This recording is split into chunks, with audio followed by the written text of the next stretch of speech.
the agenda. So welcome to Scranton City Council's Tuesday, December 15th caucus prior to our regular meeting that'll start at 6:30. So welcome everyone. Just wanted to go through really quick again a couple things, and then we'll send it over to Kevin and Lori for anything they have related to the agenda or any council matters. The first thing, as I just mentioned to you, the agenda, if you notice, was not posted on the website like it usually is. It's usually posted Friday. Frank Switnicki, the IT director, sent us an email, and he said that there's an issue with the web hosting provider. He couldn't upload the file to the site. He has a trouble ticket open with the provider and was waiting on a fix. As soon as it is fixed, the agenda would be posted. Obviously, that did not happen yet. He said it's not something that he can directly fix, and he does not control the server. It's actually a service that the city pays for. So he's been going back and forth with them. But the bottom line is, as Lori had just mentioned, the public is able to access the agenda and all the backup via the treasurer's office, and it's posted in the foyer of City Hall. Usually you have both options there, but unfortunately, again, it was out of our control.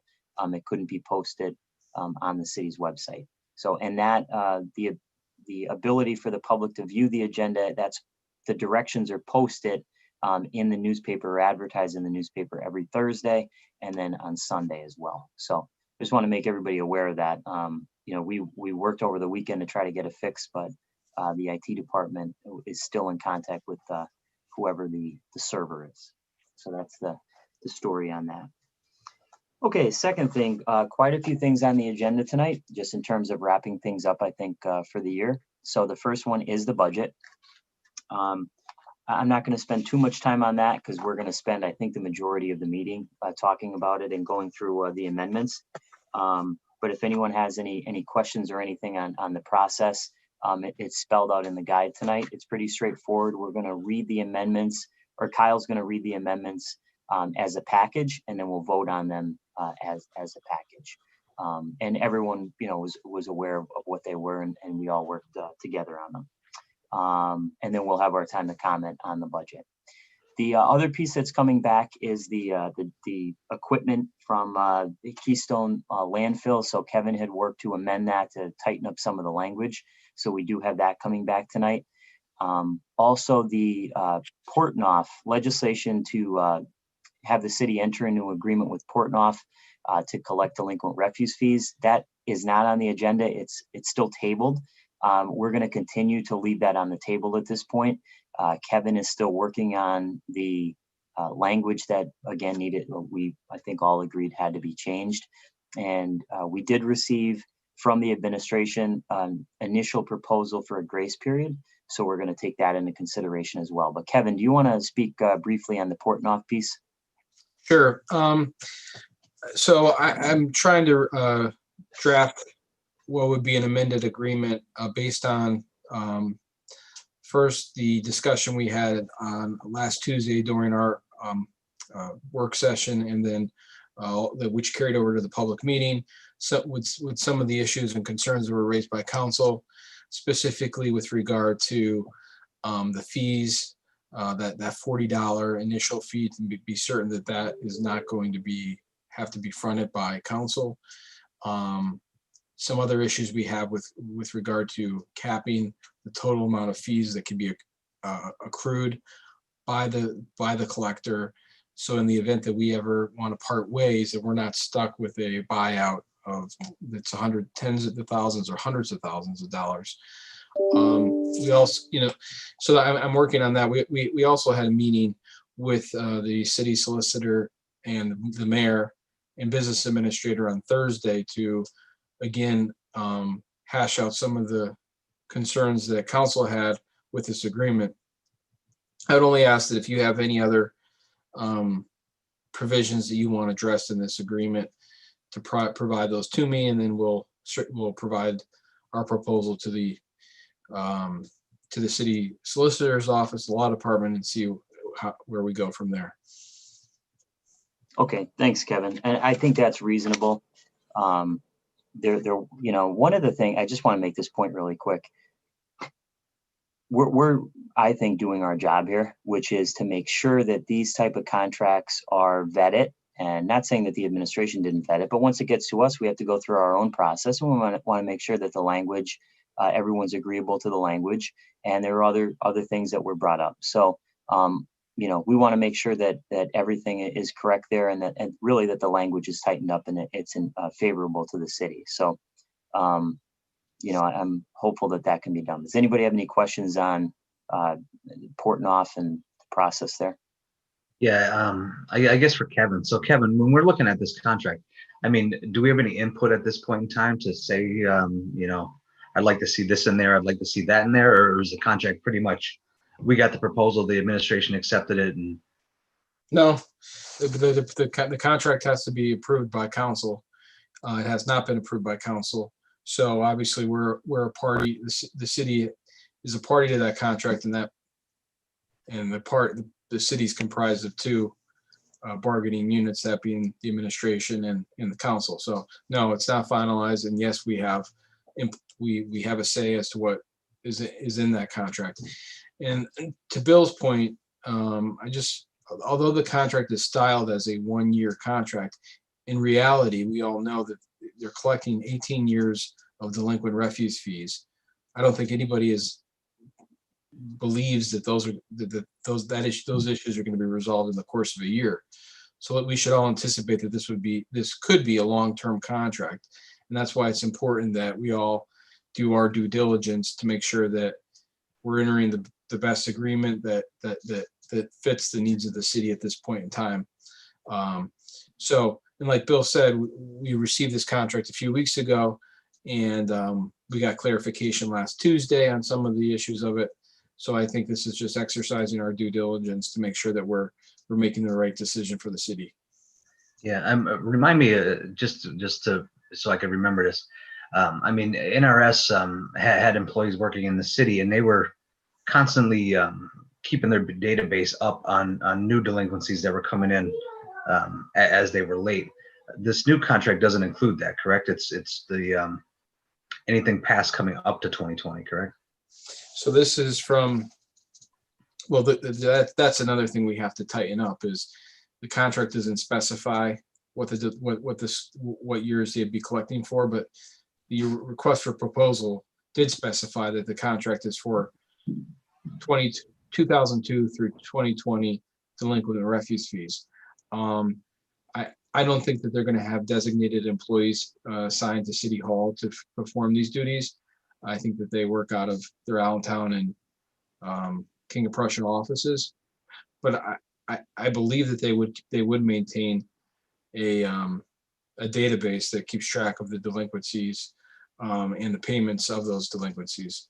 But to be honest with you, I don't know specifically what type of software they're going to have where the residents will be able to keep updated.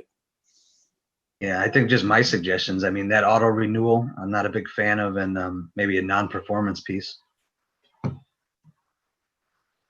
Right. Okay. We'll work on that. And again, I'll circulate our proposal. Okay. Very good. The next thing, I was going to make a recommendation tonight that we table agenda item, I think it was 7H. Yeah, it is 7H. The agreement that the city was going to enter into with, or resolution rather, with Verizon. I was thinking about this this morning, and this agreement is going to allow Verizon to place towers, cell phone towers throughout the city for 5G, a 5G wireless network, which I don't necessarily disagree with. I just think that we should, the city should make sure that we draft an ordinance that implements design standards for these towers. In other words, these are going to be going in neighborhoods throughout the city, so we want to make sure that aesthetically we have standards in place, which I believe other municipalities across Pennsylvania have implemented. And I looked up today, Allentown has adopted design standards. And then Kevin, did you want to, I was talking with Kevin earlier this morning, and Kevin, do you want to add anything to that? Sure. So this is a small wireless communication master license agreement with Verizon. It's a 15-year agreement, which basically allows them to enter the city's right of ways to install these small cell equipment to provide for 5G capabilities. Now, the language, and Bill asked me specifically on the aesthetics and the requirements for that. Basically, the contract, section 4C, says that changes made to the city's design criteria shall not be imposed or otherwise applied retroactively unless required by laws. So right now, I could tell you, based on my conversations with Don King, the city does not have any design criteria or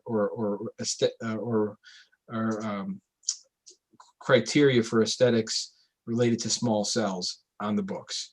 So anything that the city were to adopt after this agreement is signed may not be applicable to the provider, in this case Verizon. So there has been some discussion over, the Federal Communications Commission, they regulates large wireless providers such as Verizon, and there are restrictions on what local municipalities can do. But based on an FCC order, which was issued in January of 2019, and then our federal case, which interpreted that order in August of this year, municipalities are still able to enact aesthetic requirements. They're sometimes referred to as design guidelines for small wireless facilities, provided that they're reasonable and no more burdensome than those applied to other types of infrastructure, and that they're published in advance. So in other words, the city and other municipalities still have the ability to regulate the aesthetic appearance of these small cell equipment that would be installed, subject to certain criteria. Again, while Don King indicated that there is drafts of some zoning ordinances in place, they have not been finalized. So here's the long short of it.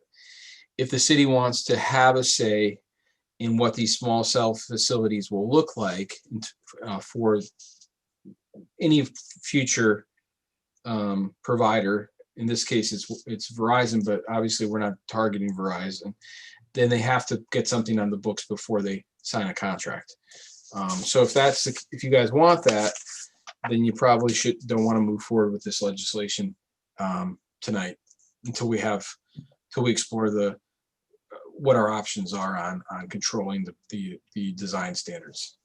Yeah.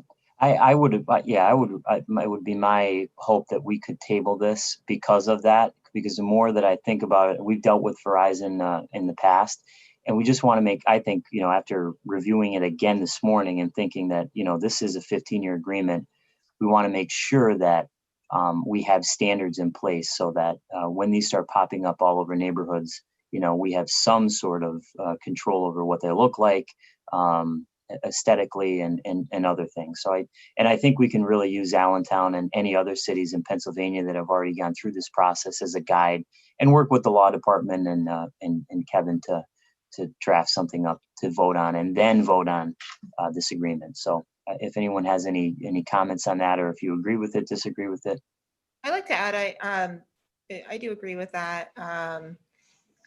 We do want to make sure that they're aesthetically pleasing, and if we don't have any legislation already in reference to this, then it seems like it would be a good time to add something. And this isn't, I don't think, an urgent or an immediate request for council to fulfill that we can't put off until 2021. So I would agree with tabling it.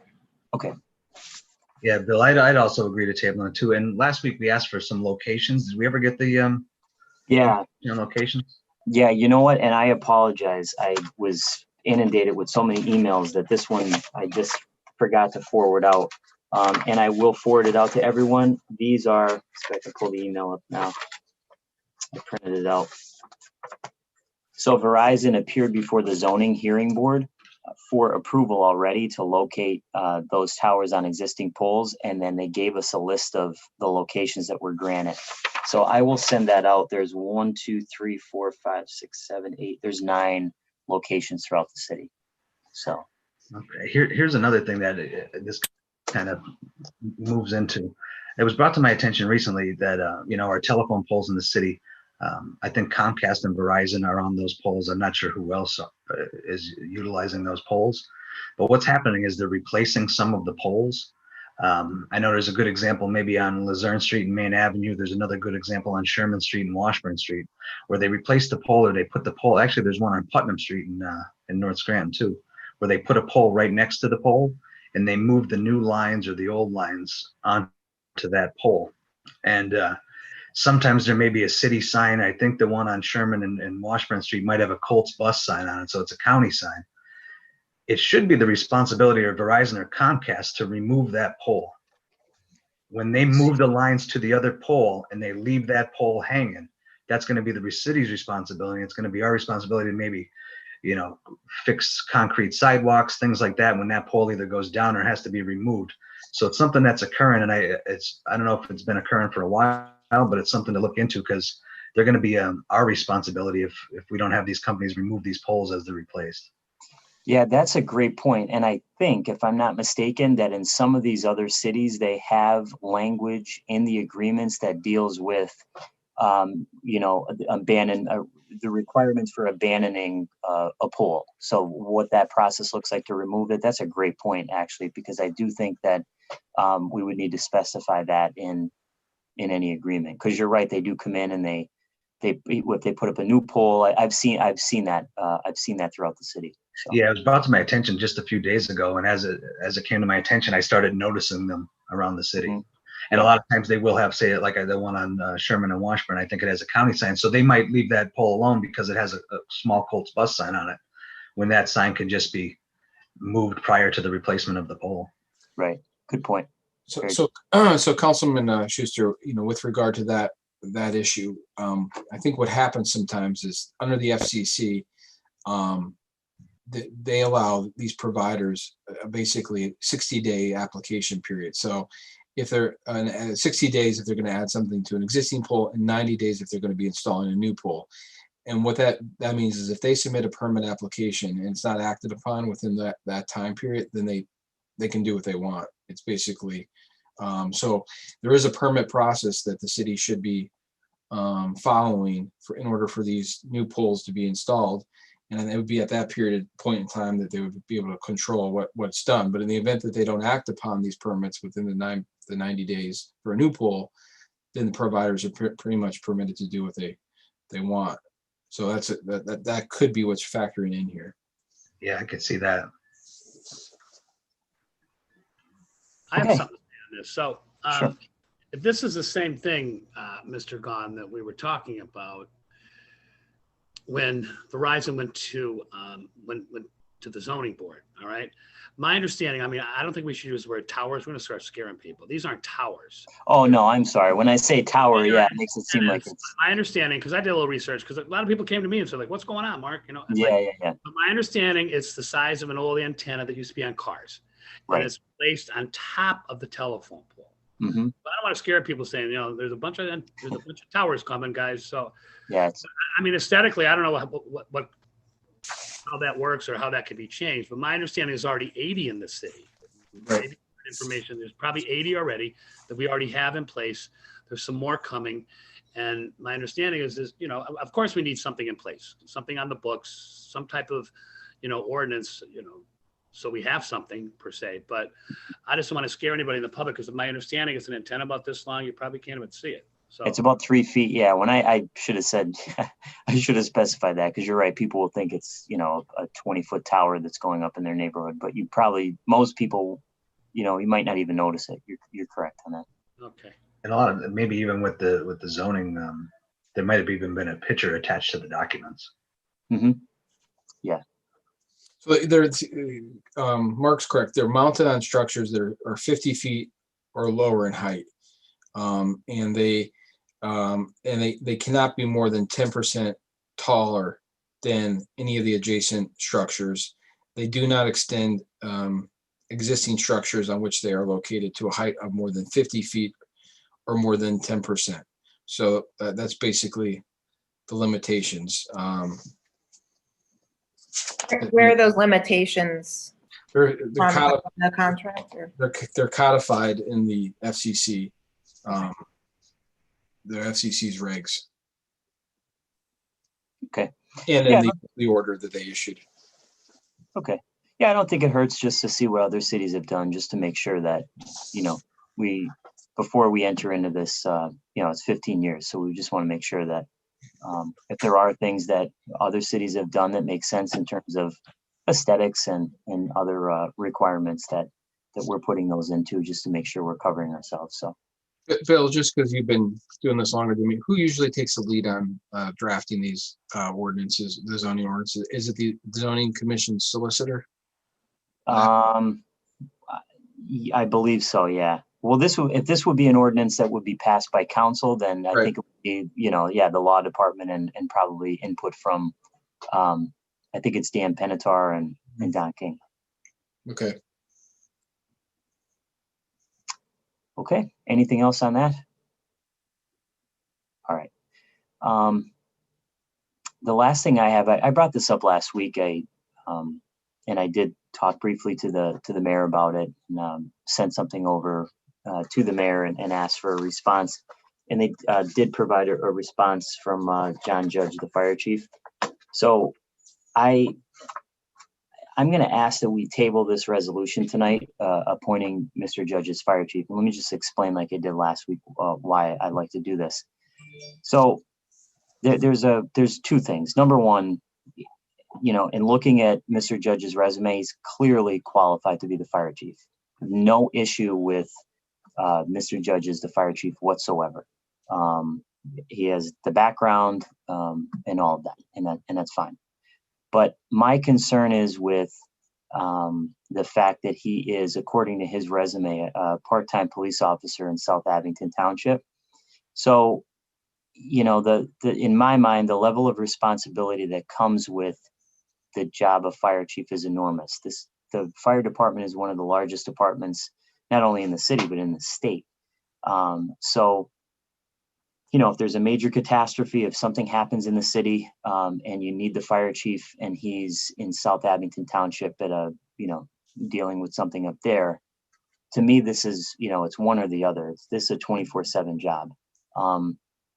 The mayor recommended a salary increase for this position. Again, I just think it's a enormous responsibility. So I couldn't in good conscience vote for this after, noticing that he is also a part-time police officer. And that's an honorable thing to do. Don't get me wrong. I just think if we're going to approve someone to be in this position, I think we should say it's either got to be one or the other.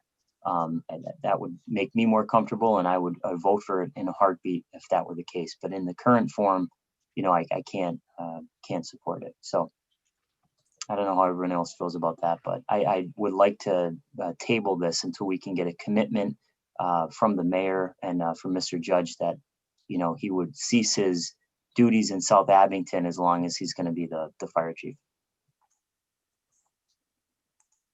I know where you're coming from, Bill, and I totally understand, but I mean, I have 3 jobs. I'm 58 years old. I've always had 3 jobs.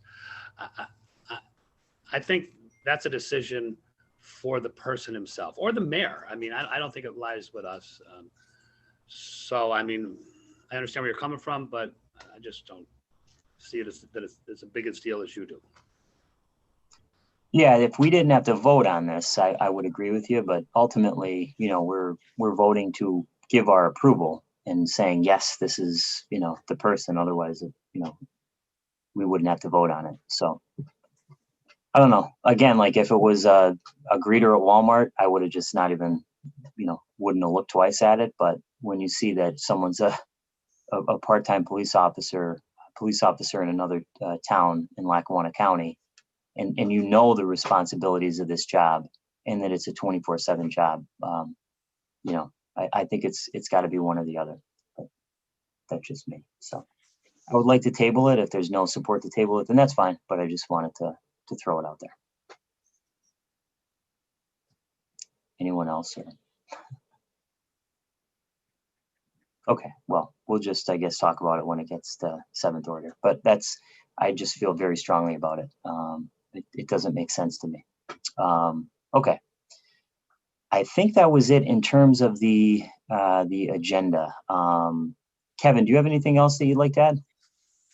I know last week, Bill, I reported that the administration provided us with the information that was requested by Mrs. Schumacher on the number of outstanding lawsuits and the law firms that are representing the city in those actions.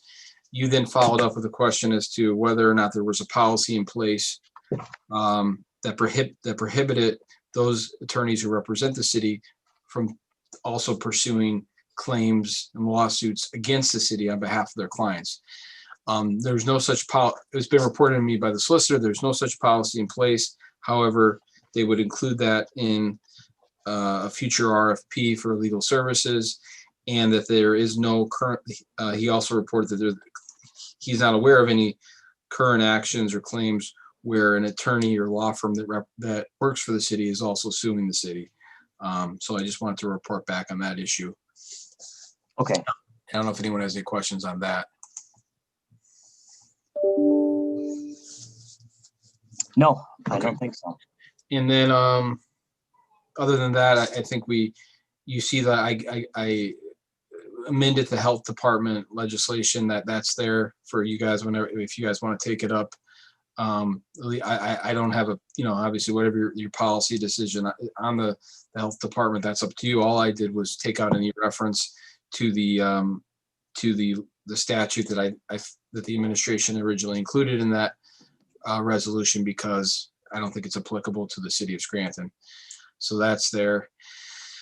And then also the ordinance regarding the John Deere equipment and the acceptance of it by the city. All I did with regard to that legislation is we didn't, I think I cleaned up the history of how it is that we're receiving this equipment from Keystone Sanitary Landfill, and then took out any references to what the current balance is between the city and the landfill, because we weren't provided with any documentation which would support those estimates. In the defense of the director of the Department of Public Works, he indicated that there was just not good record keeping kept by past administrations on this issue. So it was very difficult for him to ascertain where they stand with the landfill and in terms of what is owed, what has been given. So whatever the case might be, we weren't provided with the underlying documentation, so I just took it out of the legislation. Okay. All right. Very good. Thanks, Kevin. Appreciate it. Lori, do you have anything? No, I don't. Thank you. Okay. Lori and I have, I think, talked more in the last few days than we have in the last 7 years. So because we'll hear each other's voices in our sleep, I think, over the Christmas break. All right. Does anyone have anything for the good of the order? Let's start with Dr. Rothschild. Anything you'd like to add? No, I don't believe I do have anything to add. Thank you. Very good. Councilman McAndrew. Okay. Councilman Donahue. No, I'm good. Thank you. And Councilman Schuster may be frozen, I think. I hope he's frozen, or else someone has to call 911, because that doesn't say he's. I think he's frozen, so we'll give him a pass on that one.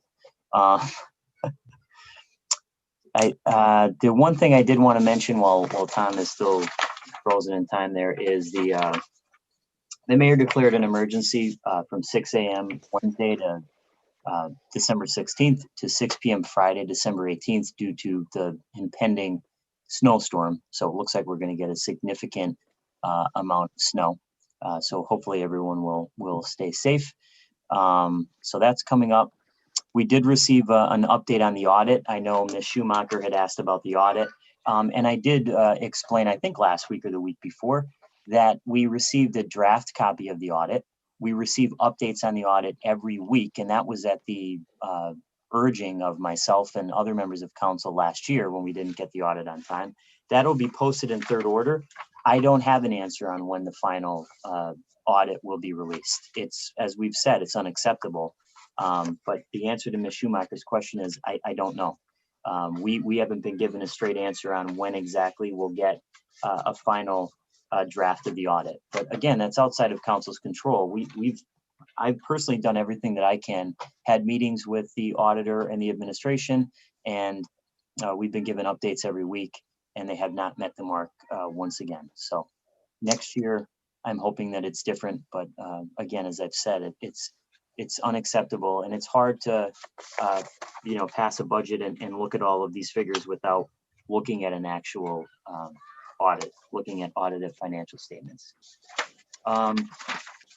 The other thing I wanted to mention, since we're in caucus and we talked a little bit about Portnoy, is I did have a conversation with the business administrator and with Mary Jo Sheridan, the city treasurer, on the benefit of in future years, if whatever the analysis would look like, on cutting out the middleman, companies like Portnoy or NRS, and bringing that service in-house.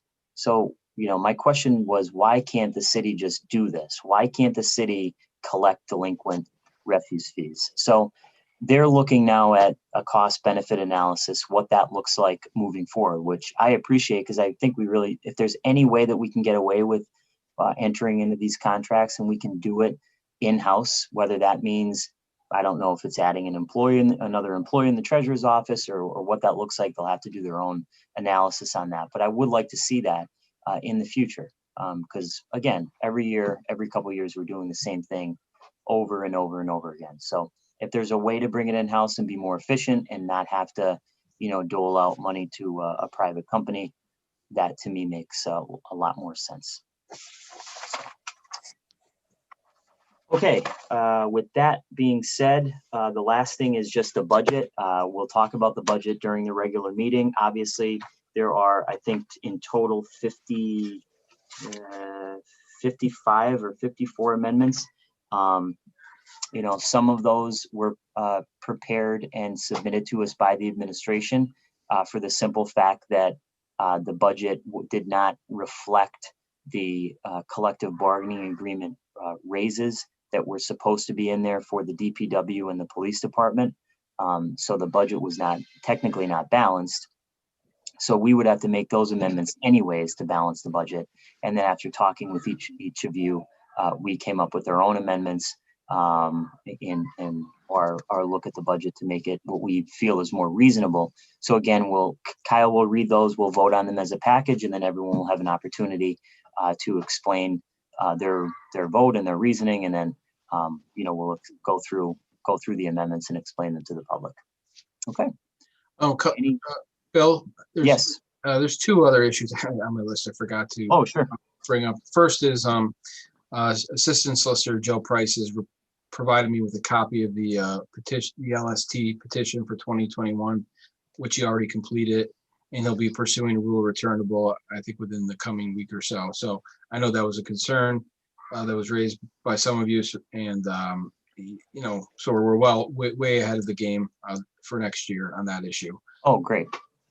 And one other issue is the county's law department reached out to me and indicated that upon further reflection, they want to revisit, they believe that they're going to have to ask for an amendment to the Center Street legislation.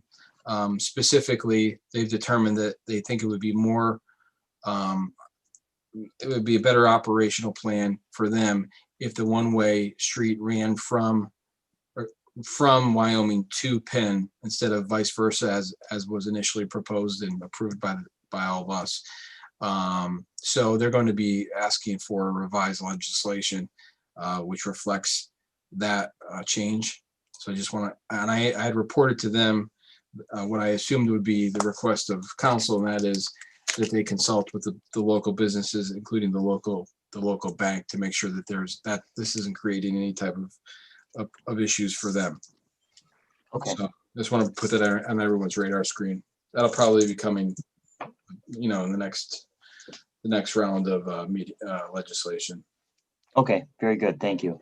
And Lori, real quick, Ms. Schumacher, we'll get to this in fourth order too, but Ms. Schumacher had asked if any of her questions that she raised during the public hearing were answered on the 2021 budget.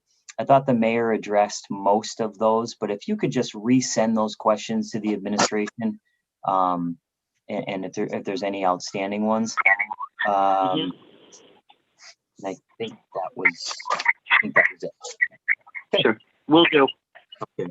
All right. We have 4 minutes left, 4 minutes to spare here, and then we'll start our regular meeting. So we'll come back at 6:30 and we'll get started. All right. Thanks, everyone. Let's take a 4-minute break here. Thanks.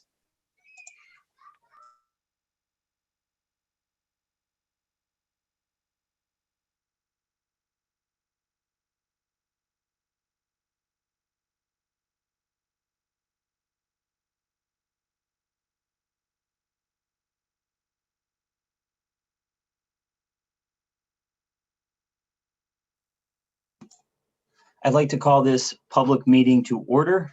Would everyone please stand for the Pledge of Allegiance? I pledge allegiance to the flag of the United States of America and to the republic for which it stands, one nation, under God, indivisible, with liberty and justice for all.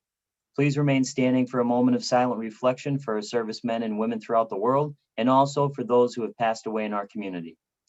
Let us also take a somber moment of silence tonight for all of the people in our community, in our country, in our world who have passed away from the coronavirus. This pandemic has turned our world upside down, but we must remain hopeful and strong.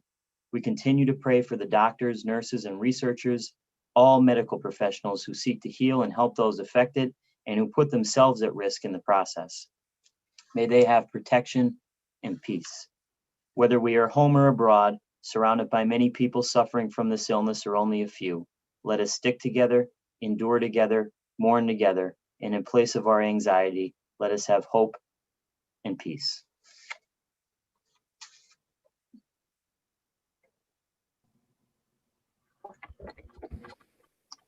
Thank you.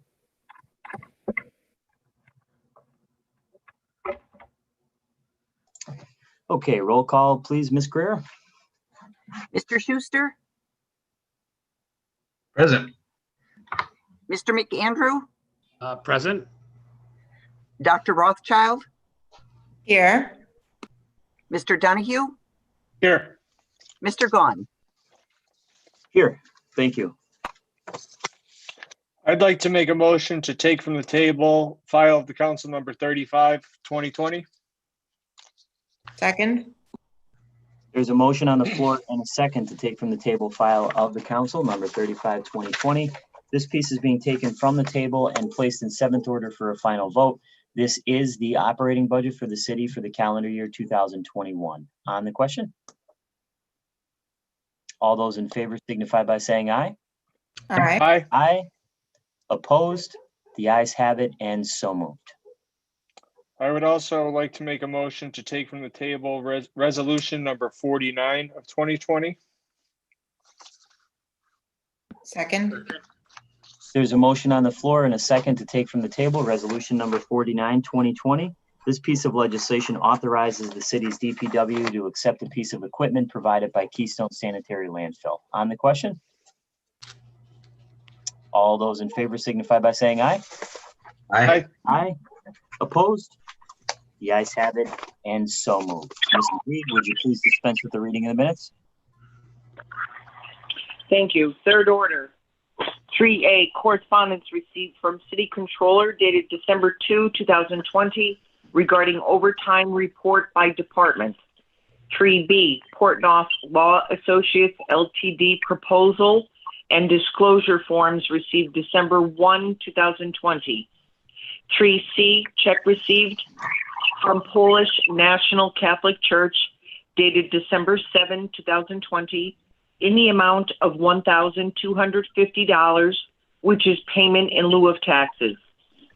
3D, check received from Goodwill at North Gerald T. Langen Apartments dated December 7, 2020 in the amount of $2,262, which is payment in lieu of taxes. 3E, correspondence received from OECD Executive Director dated December 4 and December 7, 2020, regarding COVID-19 reimbursements through Lackawanna County CARES Act funding. 3F, correspondence received from Scranton Sewer Authority dated December 7, 2020, regarding balance of SSA escrow accounts. 3G, City of Scranton 2021 operating budget, additional job descriptions received December 4, 2020. 3H, correspondence received from City Council Solicitor dated December 8, 2020, regarding Pennsylvania American Water project at Birch Street. 3I, check received from Covenant Presbyterian Church dated December 9, 2020, in the amount of $1,000, which is payment in lieu of taxes. 3J, correspondence received from City Council Solicitor dated December 9, 2020, regarding suggested amendments to Resolution number 49, 2020, acceptance of John Deere backhoe from Keystone Sanitary Landfill. 3K, amendments to the City of Scranton 2021 operating budget. 3L, the city's self-insured workers' compensation program reserve analysis and loss forecast self-insurance renewal application received December 11, 2020. Thank you, Mrs. Reed. Are there any comments on any of the third order items? I just have one comment on the overtime report from the city controller. I've mentioned this before, but I still am concerned. If you look at the report, we're over nearly $300,000 in the police department in overtime for a total of almost $1 million at this point. So I'm assuming by the end of the year, we'll be over $1 million in overtime. The fire department, we're over almost 330,000. And the DPW administration, there's only $250 budgeted. We've spent almost $4,500. So, you know, it's amazing to me how we have trouble reining in overtime costs year after year. I thought we did okay last year, but this year is we're over quite significantly. Anyone else comments on the third order items? If not, received and filed. Do any council members have any announcements at this time?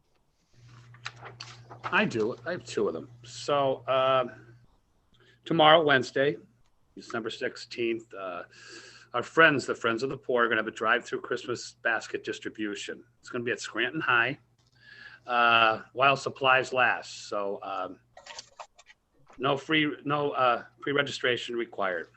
All right. And then secondly, the West Scranton High School senior class officers will be hosting a winter donation drive. They will be collecting canned foods, coats, scarves, hats, mittens, and travel-sized hand sanitizers. The canned foods will go to St. Anne's and St. Patrick's Food Kitchen. The winter attire will benefit Keystone Mission and Northeastern Pennsylvania Youth Shelter. Drop-offs will be held at the girls' gym at West Scranton High School. Following days, January 6th from 12 to 3, 7th from 12 to 3, and January 8th from 12 to 3. So great job, invaders. That is all I have. Thank you. Anyone else? Yeah, I would just like to say I hope everyone's enjoying their Hanukkah and has a happy Hanukkah. And next week with Christmas coming up too, that everyone enjoys the holidays and stays safe. And then I know you mentioned earlier in our caucus about the emergency declaration from the mayor about the impending snowstorm. So if you're able to stay inside while the snowstorm occurs and just try to keep yourself safe and healthy. Okay. And use good body mechanics when you're shoveling so you don't have to see a physical therapist, because I get a lot of injuries from shoveling during snowstorms, so be careful. Good point. Thank you. Anyone else? I have one. There's an event called Coats from Carroll. It is going to be held at 1739 Bundy Street, which is St. Stephen's Booster Club. The location of this event changed from last year and previous years. It was at the marketplace at Steamtown. It's now at St. Stephen's Booster Club, 1739 Bundy Street. They're hosting a coat drive in honor of Carol Oleski, who many of us knew. She was a member of the Scranton School Board and a friend of a lot of people in the city. So they're holding the coat drive in honor of her for the children of the Scranton community. All ages are welcome. December 19th will be held December 19th, starting at 1 p.m. Children will receive a free coat while supplies last. CDC guidelines will be followed. Masks are required. And it's being run by Katrina Oleski, which is Carol's daughter. And if you have any questions, you can call her at 570-780-2446. And I want to personally thank Katrina. Her father is the director of licensing, inspections, and permits in the city, Tom. And this is a wonderful, wonderful thing that they're doing and have done for the people in the city of Scranton. It's amazing. I talked to Tom earlier today. It's amazing how many children need winter coats in the city that don't have winter coats and don't have the resources to get them. So this event really, really helps a lot of people in the city. So God bless them for putting this on and taking the time to do something like this. And that's the type of person that Carol was. Carol helped people throughout her life. So this is just an extension of that in her memory. So thank you. Mrs. Reed, fourth order. Fourth order, citizens' participation. Thank you. At this time, would someone please make a motion to accept public comment from the following individuals: Marie Schumacher and Faye Frannis? I make a motion to accept public comment. Second. There's been a motion and a second to accept public comment. Mrs. Reed, will you please read the comments into the record? Thank you. The first submission is from Marie Schumacher. Why is the public hearing on the 2021 budget not shown on the city's website? Where are the answers to the questions raised at the public hearing on the 2021 budget? It appears tonight's meeting reveals a large flaw in keeping the public out of your meetings. That is, assuming the 2021 operating budget will be taken from the table and placed in seventh order, and the public will have no means to comment on any revisions or amendments. An RFP was advertised in today's paper for a NAOG pool complex feasibility study when we are soon expecting to receive a comprehensive park study.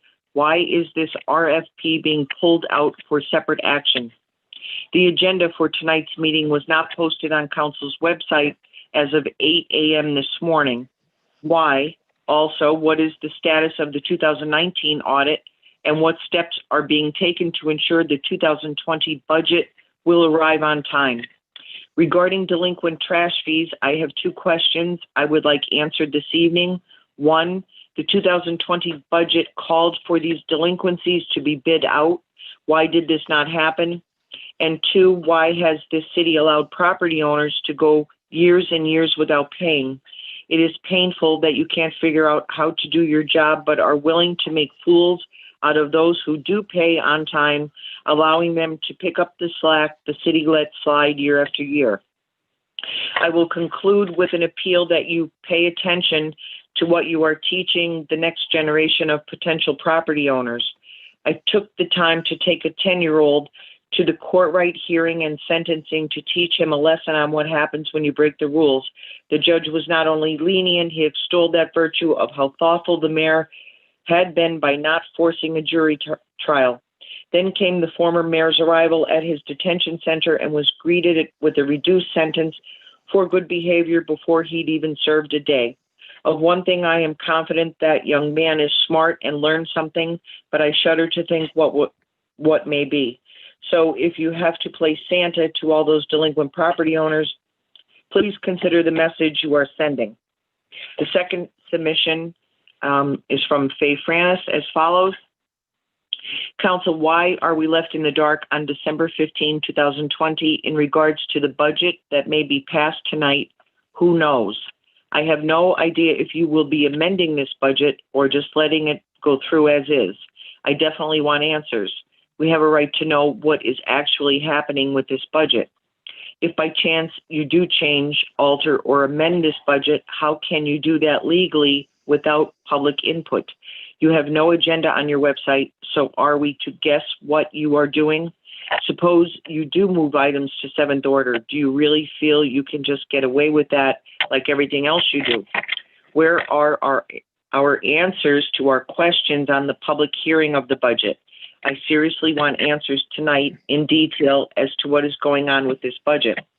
I am surely hoping you will speak about giving ECTV $120,000, which they rightfully deserve.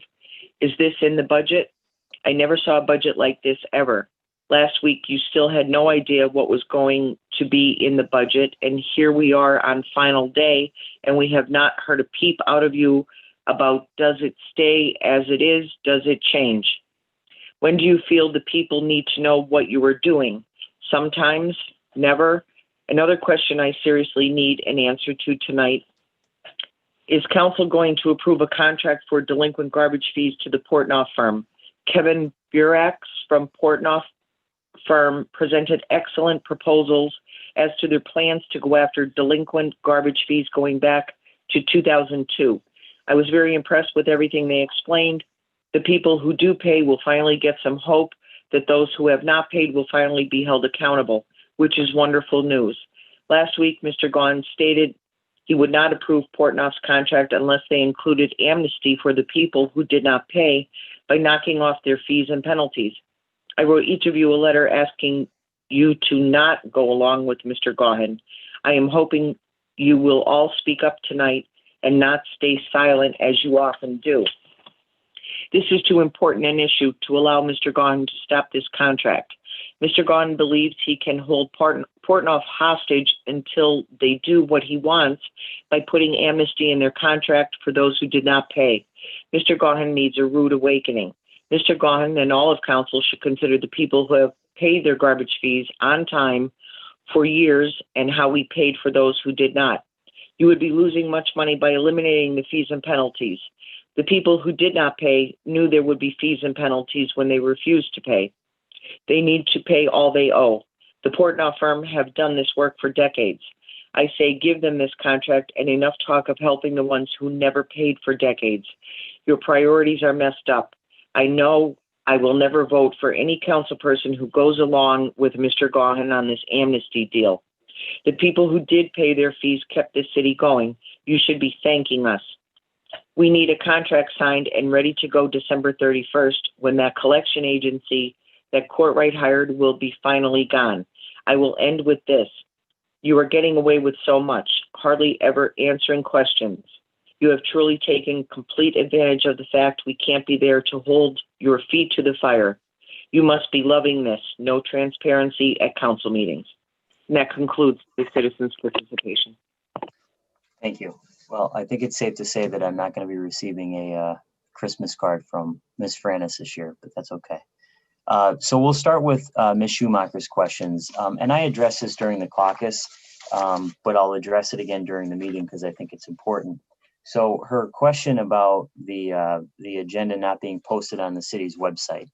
The agenda was not posted on the city's website for a very specific reason. There was an issue with the IT department. Both Mrs. Reed and I were in touch with the IT department as soon as we realized that it wasn't posted on the agenda, which was late Friday afternoon. We were in constant communication with Frank Switnicki, who's the IT director, and he wrote the following Saturday morning. He said, there is an issue with the web hosting provider. I can't upload the file to the site. I've got a trouble ticket open with the provider and I'm waiting on a fix. As soon as it's fixed, the agenda will be posted and I will text you. This is not something I can directly fix as I don't control the server. It's a service that the city pays for. And I have a copy of that email in front of me now. Now, obviously, the agenda was not posted on the city's website. It has not been posted as of maybe an hour or two ago because we kept checking because of that reason. So there's an issue there with the server. It's not some kind of, conspiracy that council didn't want to share there. The administration or the IT department didn't want to share the agenda. There was a technical issue and those things do happen. The one thing that I can say is that the agenda is posted every week for public review, not only on the city's website, but also in the Treasury office on the first floor of City Hall and in the foyer of City Hall.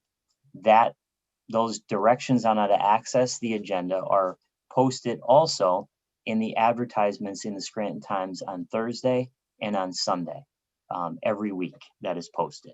So if anyone, because of this technical mishap, noticed that and wanted to, view the agenda or view any of the backup, including the amendments, they could have gone down to the treasurer's office. They could have called the council office. We did not receive any calls of that nature.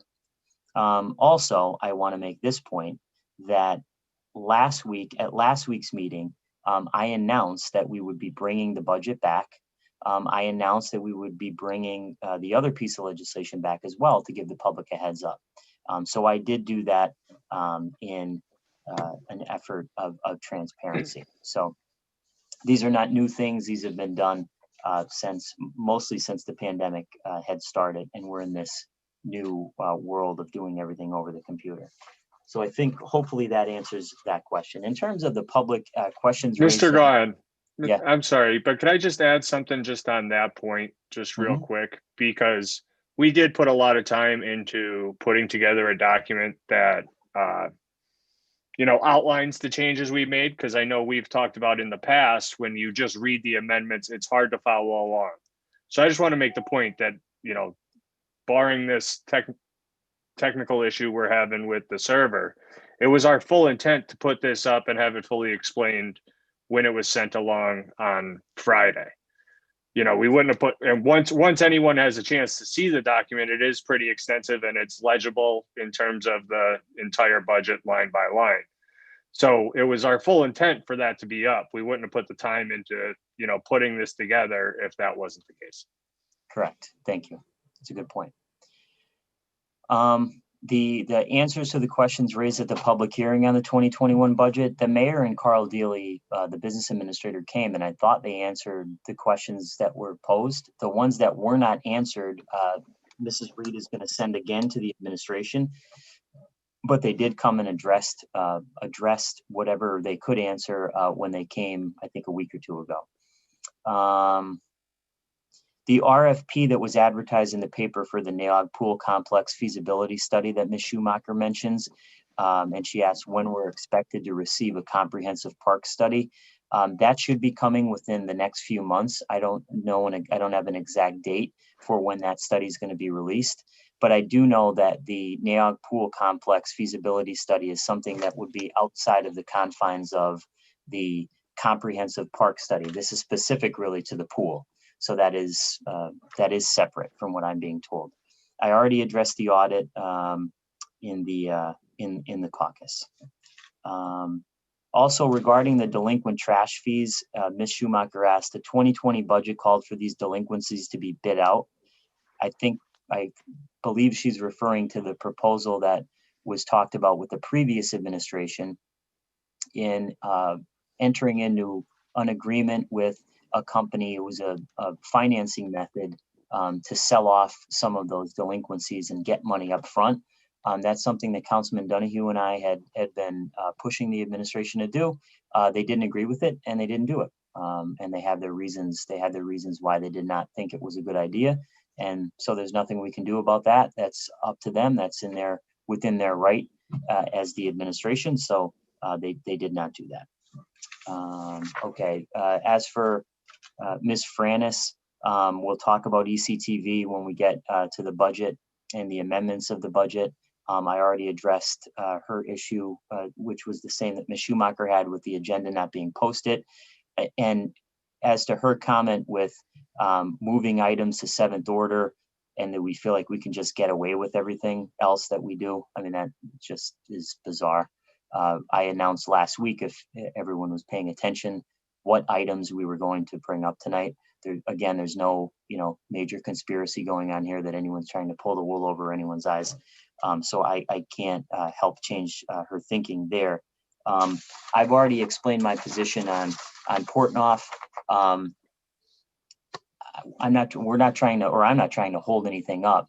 If people would like, for this council to be like previous councils and just jam things through without any thought, without putting any thought into what the implications would be moving forward with an agreement that by all accounts will not just be for a year based on the things that we've all talked about, then that's fine. But I would prefer to really analyze things and make sure that we're doing our due diligence. And that means sometimes tabling something and really taking a hard look at it and asking questions and making sure, again, that we're doing our due diligence. So no one's holding anything hostage here. We're making sure before we enter into an agreement, it's the best agreement for the city. And we can agree to disagree about the grace period, and if you want to call it an amnesty period. I've explained my position on that, and I feel very, very strongly about it. And when that comes back up, I'll explain that again.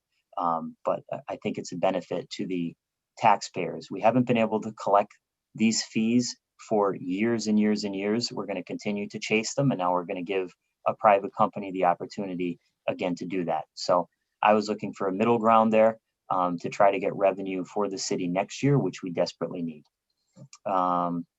And I think that was it. Anyone else on the question? Mr. Gahan, I'd just like to say, just to follow up with you, I think taking a look at this contract, analyzing the contract, and improving mistakes that occurred with the last contract is what we're attempting to do. And I think bringing some of this money in, it'll be brought into the city, directly to the city, without fees and other things tacked onto it. And eventually that private company will come in. And if it does, the scope of their work will also be narrowed. I agree. Yeah, it's to me, it's common sense, but I understand the other side of the argument. I do. I understand it. I just think we're doing the same thing over and over and over again. So I think it's beneficial to offer up other ideas and other ways of looking at things. And we've done that, and the administration has been receptive to it. And we're having our solicitor now continue to alter the contract, and that'll go back to the administration, and we'll go through that process. And eventually we will have someone collect the delinquent refuse fees. We're just not going to jump, just because we have it in front of us. We want to make sure it's a good deal for the city. Anyone else? Yeah, I just wanted to add, I feel that we've been pretty transparent with the budget. From previous years, it sounds like maybe the most transparent, or we've had the most involvement from the administration that that council may have seen in recent years. We had numerous work sessions. We've talked about pretty openly, I think, the issues that each of us have with the budget. It is a shame that those amendments couldn't be posted previously, and that there was the issue with the server. And I'm disappointed, and would have, of course, appreciated the input from our citizens. But we do need to pass a budget, and I think we've all had discussions about those amendments, and we'll be able to talk about them further tonight. In terms of the Portnoy decision, I think that it is wise to table it. I want to collect the delinquent fees as much as anyone. We need money for the city. I do not think it's fair that that there have been people who've been able to just scrape by and not pay their fees for how many years, and develop thousands that they owe the city, when there are so many people who make every effort that they can to pay their refuse fees and to pay them on time. So I agree that we do need to go after those people who owe the city. I do think there are circumstances to take into consideration, COVID-19 pandemic being number one of them. If there's someone who owes $300 for this past year who couldn't pay because they were laid off and they're still laid off, I think that's something different than the people who knowingly avoid the fees for how many years. And we do need to be careful about the contract that we're entering into with Portnoy, I appreciate that, that we're looking into it and working with the administration to just do our due diligence and make sure that it's going to be the best deal for the city. And that's why I'm supportive of tabling it. I did explain, I think, last week that I was interested in seeing more of what the administration had to say with regard to Councilman Gahan's ideas for the grace period or amnesty period or whatever you want to call it. And I think we had talked to, I was looking for maybe to see what other cities had done and what their successes might have been in offering such a period. But we do need a company either way to come in and to help us get through the millions of dollars in losses that we've had over the years. So that's where I stand on it. Okay, thank you. Anyone else? Okay, all those in favor signify by saying aye. I, Aye. Opposed? The ayes have it and so moved. Fifth order, 5A motions. Councilman Schuster, any motions or comments at this time? Nothing at this time. Councilman McAndrew, any motions or comments at this time?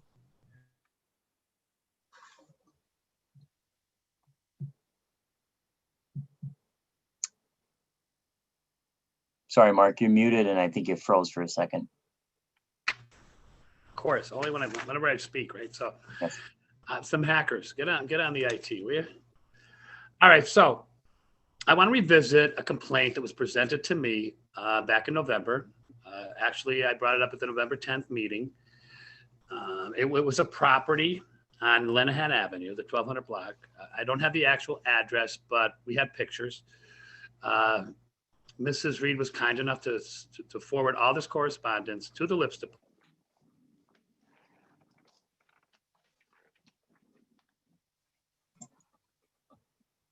Mark, you froze again.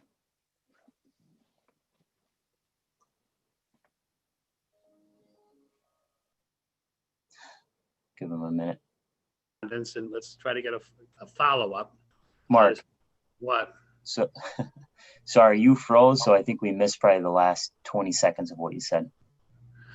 All right, so you heard my piece about this property that nothing's been done for a month, okay? You've heard that. So if Mrs. Reed could please provide some more correspondence, a follow-up to see where we're at with this property. I understand there's processes and there's procedures, but this person reached out to me again and nothing has been done.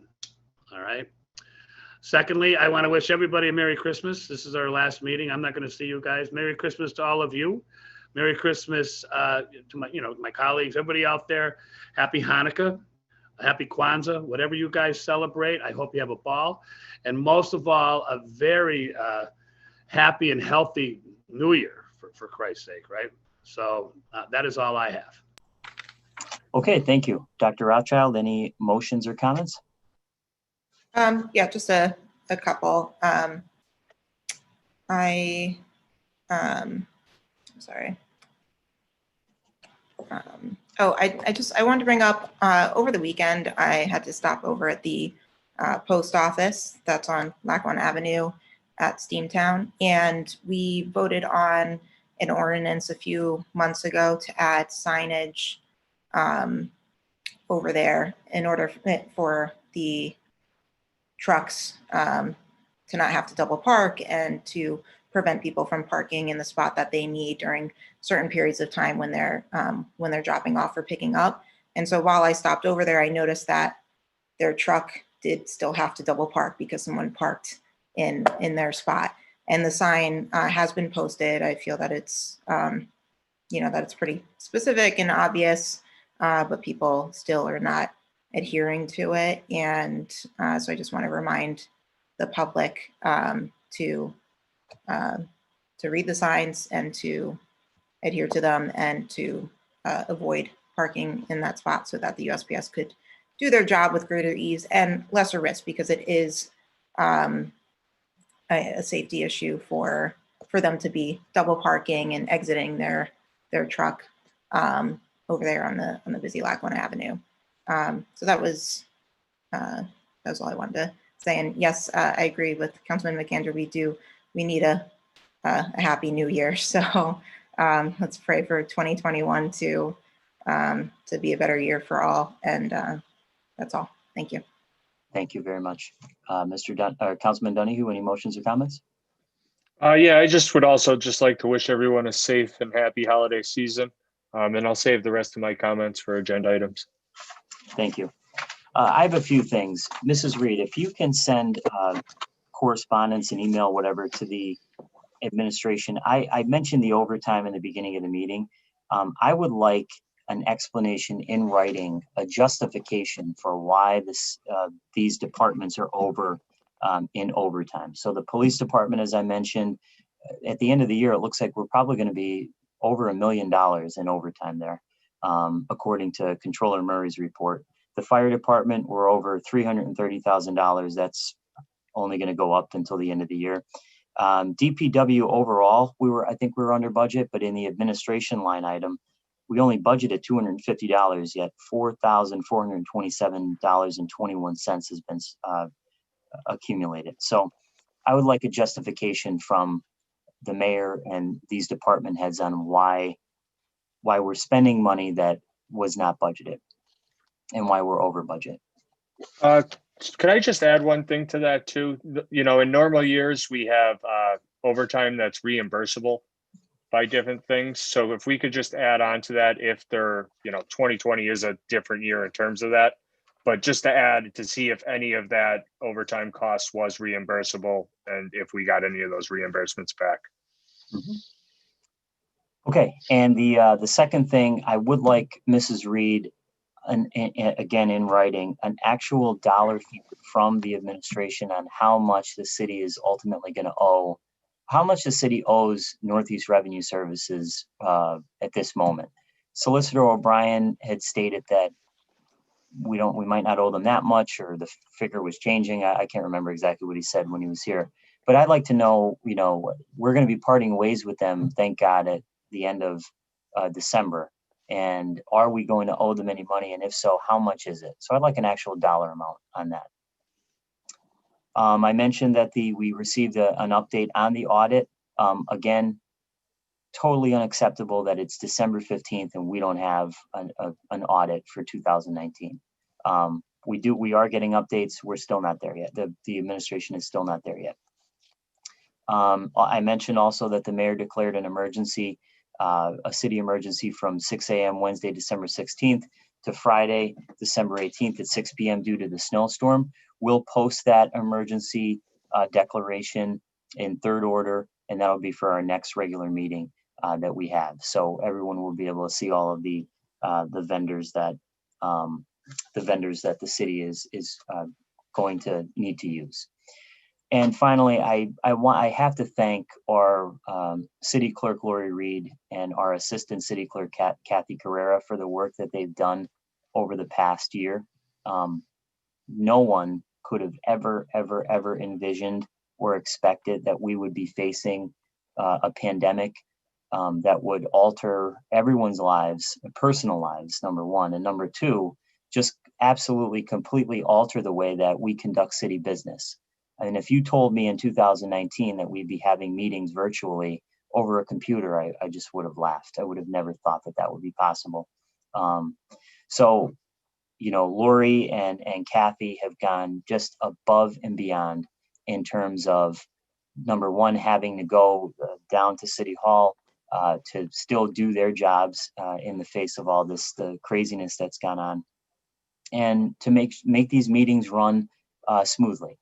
Without a hitch. And I think we were one of the first cities in our region, at least, that jumped right into Zoom. And really, I think we only missed one meeting back in March of last year. And that was really thanks to Lori and Kathy. So I just want to personally thank them for keeping this running very, very smoothly and all the work that they've done.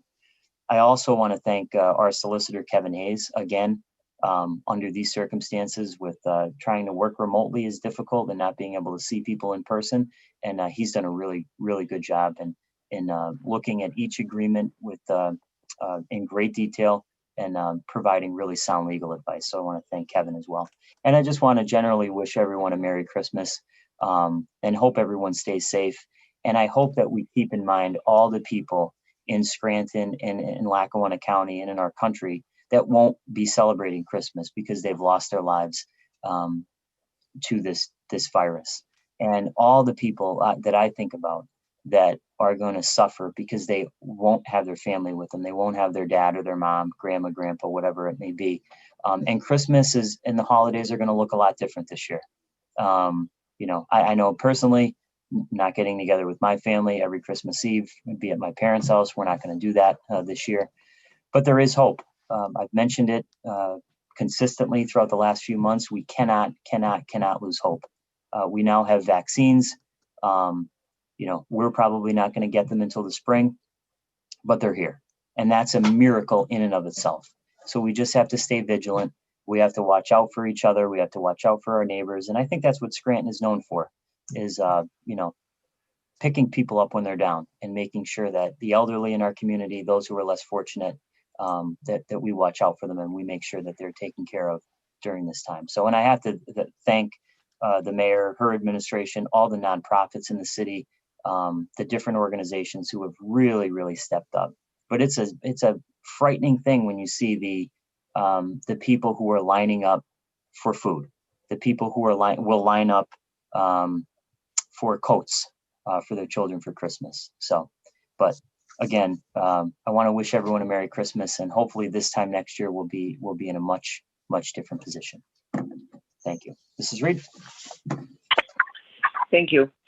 5B, no business at this time. 6th order, 6A, no business at this time. 7th order, 7A, for consideration by the Committee on Finance for adoption. File of the Council number 38, 2020, amending file of the Council number 6, 1976, entitled, an ordinance as amended, imposing a tax for general revenue purposes on the transfer of real property situate within the city of Scranton, prescribing and regulating the method of evidencing the payment of such tax, conferring powers and imposing duties upon certain persons, and providing penalties by imposing the rate of the realty transfer tax at 2 2/10% for calendar year 2021, and the same shall remain in full force and effect annually thereafter. What is the recommendation of the chairperson for the Committee on Finance? As the chairperson of the Committee on Finance, I recommend final passage of item 7A. Second. On the question? Roll call, please. Mr. Schuster, Yes. Mr. McAndrew, Yes. Dr. Rothschild, Yes. Mr. Donahue, Yes. Mr. Gahn. Yes, I hereby declare item 7A legally and lawfully adopted. 7B, for consideration by the Committee on Finance for adoption. File of the Council number 39, 2020, amending file of the Council number 148, 1986, entitled, an ordinance amending file of the Council number 98, 1976, as amended, and imposing a mercantile license tax of 2 mills for the year 1987 and annually thereafter upon persons engaging in certain occupations and businesses therein, providing for its levy and collection, and for the issuance of mercantile licenses, conferring and imposing powers and duties upon the tax collector of the city of Scranton, and imposing penalties effective January 1, 1987, by imposing the mercantile license tax at 1 mill for calendar year 2021, and the same shall remain in full force and effect annually thereafter. What is the recommendation of the chairperson for the Committee on Finance? As chairperson for the Committee of Finance, I recommend final passage of 7B. Second. On the question? Roll call, please. Mr. Schuster, Yes. Mr. McAndrew, Yes. Dr. Rothschild, Yes. Mr. Donahue, Yes. Mr. Gahn. Yes, I hereby declare item 7B legally and lawfully adopted. 7C for consideration by the Committee on Finance for adoption, file of the Council number 40, 2020, amending file of the Council number 147, 1986, entitled, an ordinance providing for the general revenue by imposing a tax at the rate of 2 mills upon the privilege of operating or conducting business in the city of Scranton as measured by the gross receipts therefrom, requiring registration and payment of the tax as condition to the conducting of such business, providing for the levy and collection of such tax, prescribing such requirements for returns and records, conferring powers and duties upon the tax collector, and imposing penalties by imposing the business privilege tax at the rate of 1 mil for calendar year 2021, and the same shall remain in full force and effect annually thereafter. What is the recommendation of the chairperson for the Committee on Finance? As chairperson for the Committee on Finance, I recommend final passage of 7C. Second. On the question? Roll call, please. Mr. Schuster, Yes. Mr. McAndrew, Yes. Dr. Rothschild, Yes. Mr. Donahue, Yes. Mr. Gahn. Yes, I hereby declare item 7C legally and lawfully adopted. 7D for consideration by the Committee on Finance for adoption, file of the Council number 41, 2020, amending file of the Council number 11, 1976, entitled, an ordinance as amended, enacting, imposing a tax for general revenue purposes in the amount of 2% on earned income and net profits on persons, individuals, associations, and businesses who are residents of the city of Scranton or non-residents of the city of Scranton for work done, services performed, or business conducted within the city of Scranton, requiring the filing of returns by taxpayers subject to the tax, requiring employers to collect the tax at source, providing for the administration, collection, and enforcement of the said tax, and imposing penalties for the violations by reenacting the imposition of the wage tax at 2 4/10% on earned income for residents and 1% on earned income for non-residents of the city of Scranton for work done, services performed, or business conducted within the city of Scranton for the year 2021, and the same shall remain in full force and effect annually thereafter. What is the recommendation of the chairperson for the Committee on Finance? As chairperson for the Committee of Finance, I recommend final passage of 7D. Second. On the question? Roll call, please. Mr. Schuster, Yes. Mr. McAndrew, Yes. Dr. Rothschild, Yes. Mr. Donahue, Yes. Mr. Gahn. Yes, I hereby declare item 7D legally and lawfully adopted.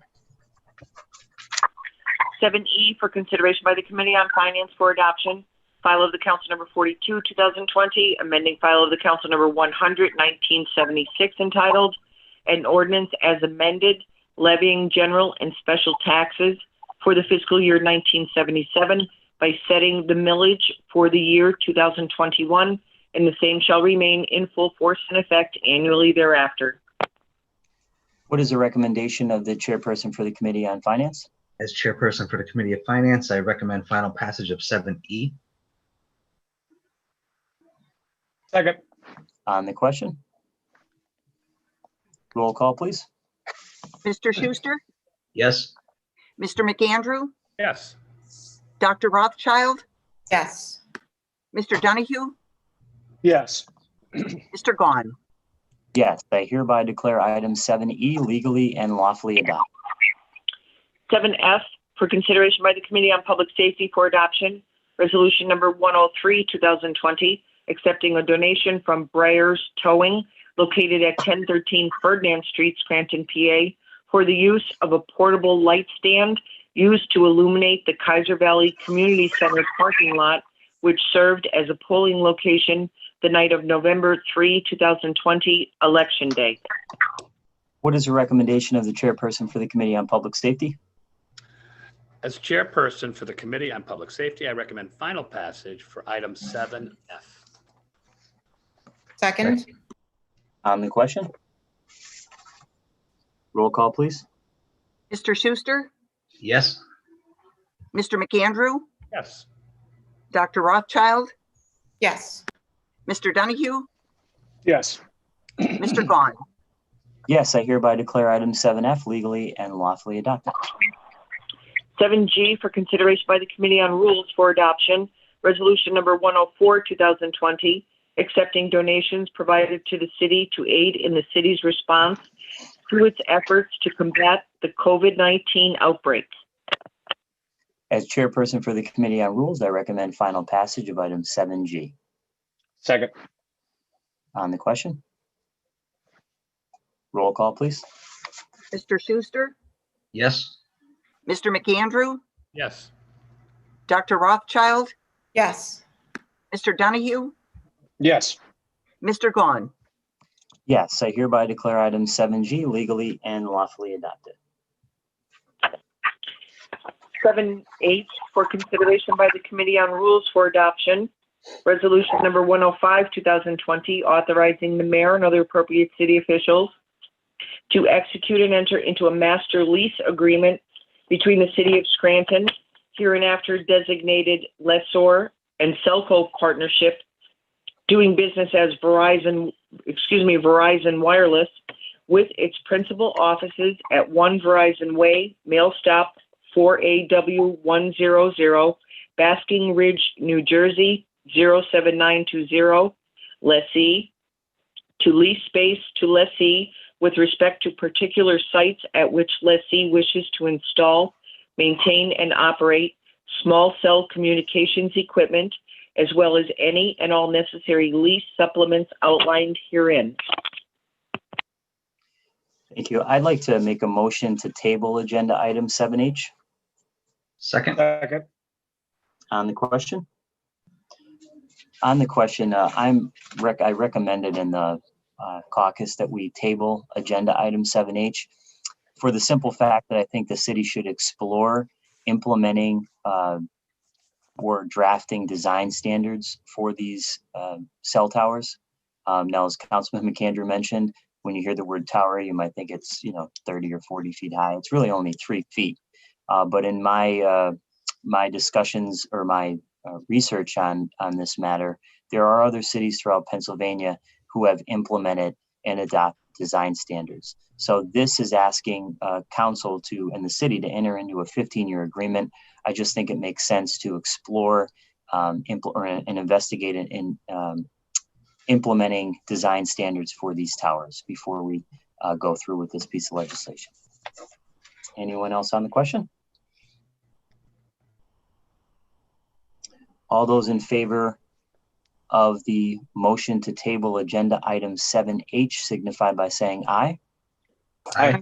Aye. Opposed? The ayes have it, and 7H is tabled. 7I for consideration by the Committee on Public Works for Adoption, Resolution number 106, 2020, ceremoniously dedicating Joe Biden Way at the intersection of North Washington Avenue and Fisk Street in honor of President-elect Joe Biden. What is the recommendation of the chairperson for the Committee on Public Works? As chairperson for the Committee on Public Works, I'm honored to recommend final passage of item 7I. Second. On the question? As I mentioned last week, January 20th is going to be a great day for the city of Scranton. Whether you're a Democrat, a Republican, an independent, or just not affiliated with any political party, or you don't follow politics, the fact that we are going to have a former resident, someone who grew up on North Washington Avenue in the city of Scranton, call Scranton home for the first 10 years of his life as a leader of the United States of America is pretty remarkable. And also the fact that so many leaders in our country's history have come from one street in the city of Scranton. So I think January 20th is going to be a great day for the city. It marks, I think, a new chapter in our country, and a new chapter, I think, in the city's history as well. So I'm looking forward to it. Anyone else on the question? Roll call, please. Mr. Schuster, Yes. Mr. McAndrew, Yes. Dr. Rothschild, Yes. Mr. Donahue, Yes. Mr. Gahn, Yes, I hereby declare item 7I legally and lawfully adopted. 7J for consideration by the Committee on Rules for Adoption, Resolution Number 107, 2020, appointment of John Judge, 915 Electric Street, Scranton, Pennsylvania, 18509, to the position of Scranton Fire Chief, effective November 30, 2020. I'd like to make a motion at this time to table agenda item 7J. Is there a second? Second. Second. There's been a second on the question. On the question, I'll just explain again why I'm making a motion to table this. First of all, I think it's reasonable to ask the mayor and the fire chief, or ask the mayor to require the fire chief to, pick one of these positions. As I stated in the caucus, after my review of John Judge's resume, it's clear that he's qualified to be fire chief. I have no qualms whatsoever about his qualifications. There's no doubt in my mind he would make a good fire chief. My sole disagreement with this is that he is also a police officer part-time police officer in South Abington Township. As I stated earlier, the responsibilities are enormous as the fire chief in the city of Scranton. We have one of the largest departments, not only in the city, but in the entire state. I think we might be the third or fourth largest in the state of Pennsylvania. And my concern is that if there ever was a major catastrophe in Scranton and the fire chief needed to be there, and he was in the middle of doing his duty as a police officer in South Abington Township, we could have an issue. And I just don't think those two things jive. The mayor asked council originally, although we're gonna amend it, to have this position pay over $100,000.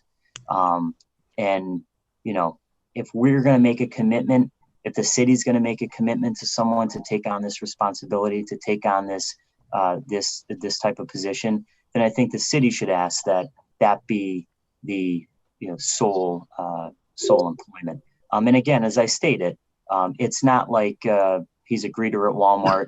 He's doing a side job 1 day a week. If that was the case, I wouldn't have even mentioned it.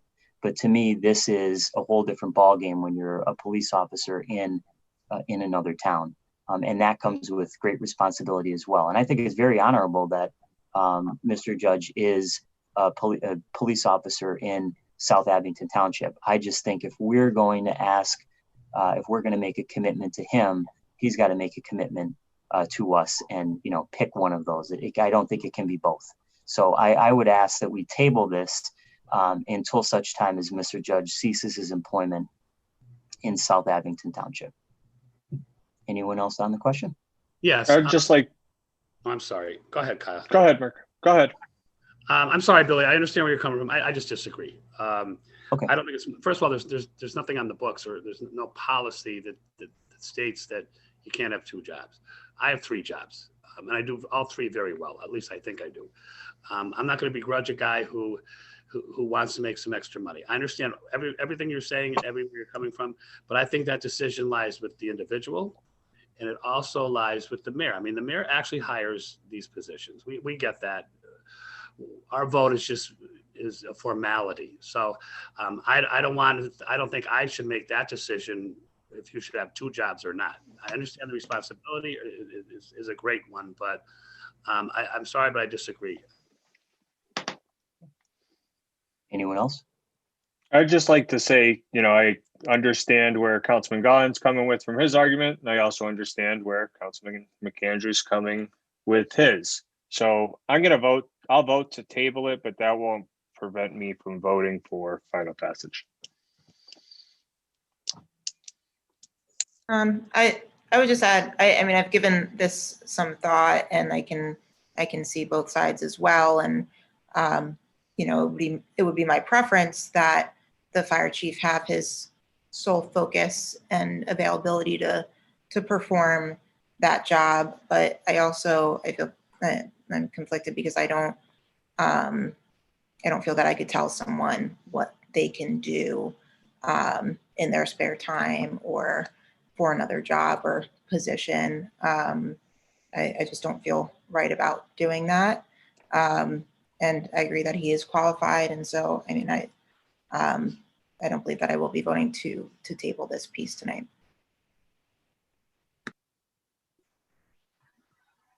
Anyone else? I just want to add that, you know, some of us have second or third jobs, but we're also not, you know, this is the fire chief's a 24/7 job, in my opinion. And again, the concern is like that the mayor has the right to tell someone, if you're going to take this position, you know, you can't do both. And she has every right to do that. And that's what I'm asking here, because, you know, I can understand someone wanting to make a little bit more money, but this job, the mayor wants this job to pay $100,000. I mean, to me, in the city of Scranton, that's an awful lot of money. Now, we lowered it in the budget significantly, but still, it's still a very good paying job. The responsibility is great. I haven't come across a situation like this. I think we should table it, and you know, I can't approve this. And by the way, Solicitor Hayes, if council were to you know, vote against this, what is this just a formality? Can you fill us in on that? No, it's not a formality in that all department heads under, let me back up, under the administrative code, each department head may be appointed by the mayor with the advice and consent of council. So no one could assume the duty of a department head legally and lawfully without having been approved by council. Yeah, and you know, that responsibility is important. I mean, we, you know, it's, to me, it's not a formality. It's, we're giving our okay that this person is qualified, which he is qualified. There's no question. There's no two ways about that. Resume is clear. He's qualified. However, I don't think you can do both. I mean, I think you have to make a commitment to one of them. And, you know, as the mayor, in my opinion, should have said, either, you know, if you want to be the fire chief, that's fine, but you can't also be a cop in South Abington Township. I mean, that to me is just nonsense. So that's where I stand on it. But anyone else on the question? Okay. I'm sorry, I did want to add that, you know, recognizing that he has been serving as interim chief for how many months now, and that it hasn't seemed that we haven't heard of it being an issue at this point. I know this is to confirm the position is not temporary, but as permanent, which is obviously different. We did receive an explanation from him that if he felt like it was a conflict, that he would then choose to resign from that position. So I just wanted to point out that we did hear from Mr. Judge regarding his employment there. So the other thing, I failed to bring this up, but you know, when I was thinking about this earlier today, and when I brought it up last week, you know, if I'm looking at this whole thing, and just thinking about Scranton and South Abington Township, I mean, what if there's this could happen. What if there's an emergency in both the city and South Abington Township, and Mr. Judge is on duty up there, and there's a major emergency, but we need him in Scranton? To me, you have to do one or the other. I mean, it does not make any sense to me.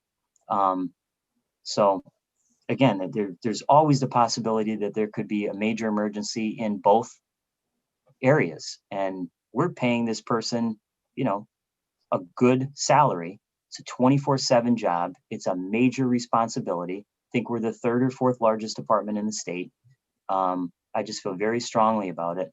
I'd have no problem voting for Mr. Judge at all, but not if it's going to stand as it states in the letter that he'll continue to do both, continue to be employed in both positions.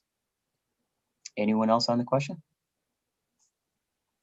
Okay, all those in favor of tabling agenda item 7J signify by saying aye. Aye. Aye. Opposed? Nay. No. Okay, the motion to table fails, 3-2. Okay, let's see. As chairperson for the Committee on Rules, I will recommend a final vote on item 7J. Second. On the question? Again, on the question, not to belabor the point, but it's unfortunate that, I'm going to vote against this appointment, not again, based on the fact that I think Mr. Judge is unqualified, because I think he is qualified. I just don't know how you marry up the fact that he's going to be in both of these positions, even though that position is part-time. Again, I think you're putting the city at a disadvantage if there's an emergency in both South Abington Township and in Scranton, and if he's in his position in South Abington Township. So for that reason, and for the reasons I previously stated, I will be voting no. Anyone else on the question? Roll call, please. Mr. Schuster, Yes. Mr. McAndrew, Yes. Dr. Rothschild, Yes. Mr. Donahue, Yes. Mr. Gahn.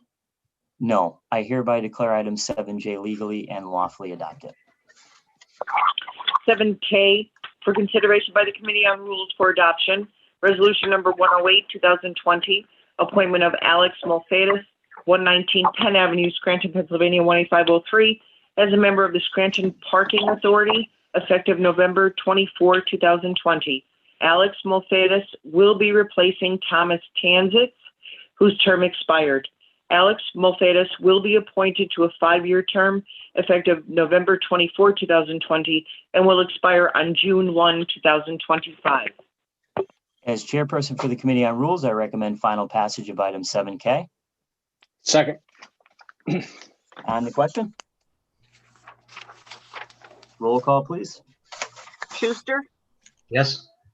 Mr. McAndrew, Yes. Dr. Rothschild, Yes. Mr. Donahue, Yes. Mr. Gahn. Yes, I hereby declare item 7K legally and lawfully adopted.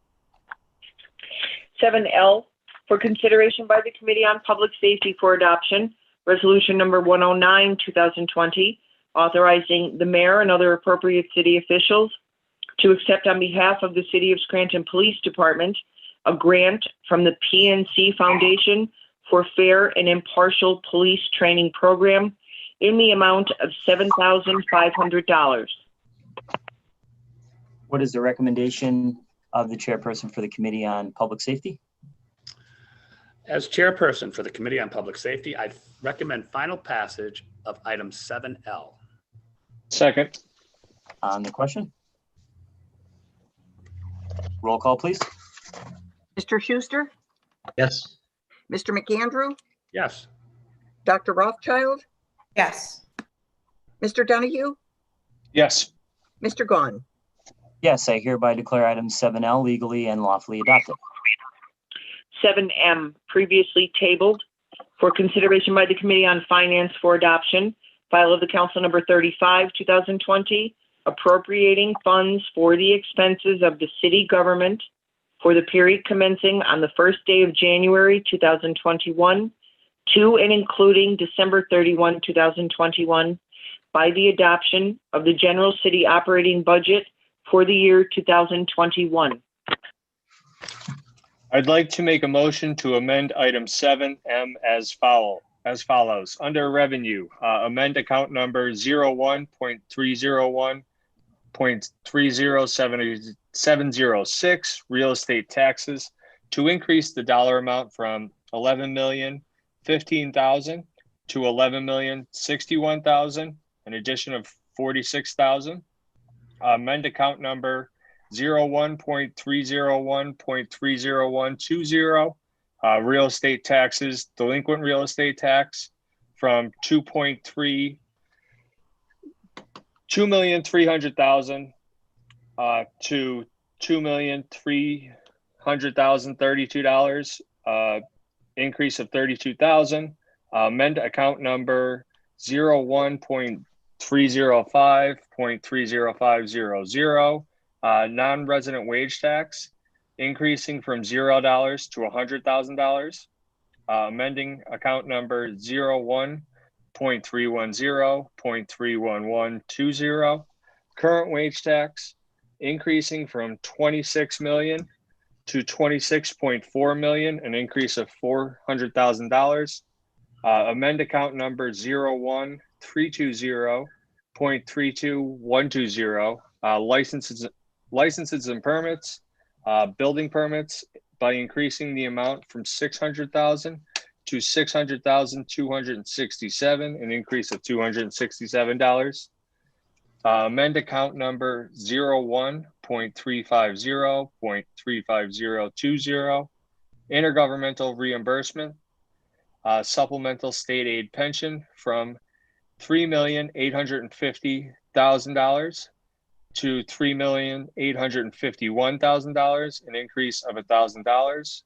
Amend the intergovernmental reimbursement account line item, Keystone landfill grant, to decrease from $100,000 to $0. Amend account number 01.331.33100, fines, forfeits, and violations, police fines, by decreasing the amount from $239,000 to $239,576 to $238,337.67. Wait, I'm That's sorry, a decrease.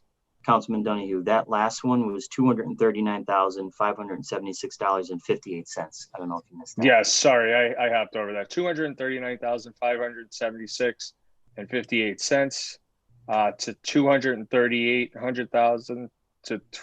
$238,337.67. That's a decrease of $1,238.91.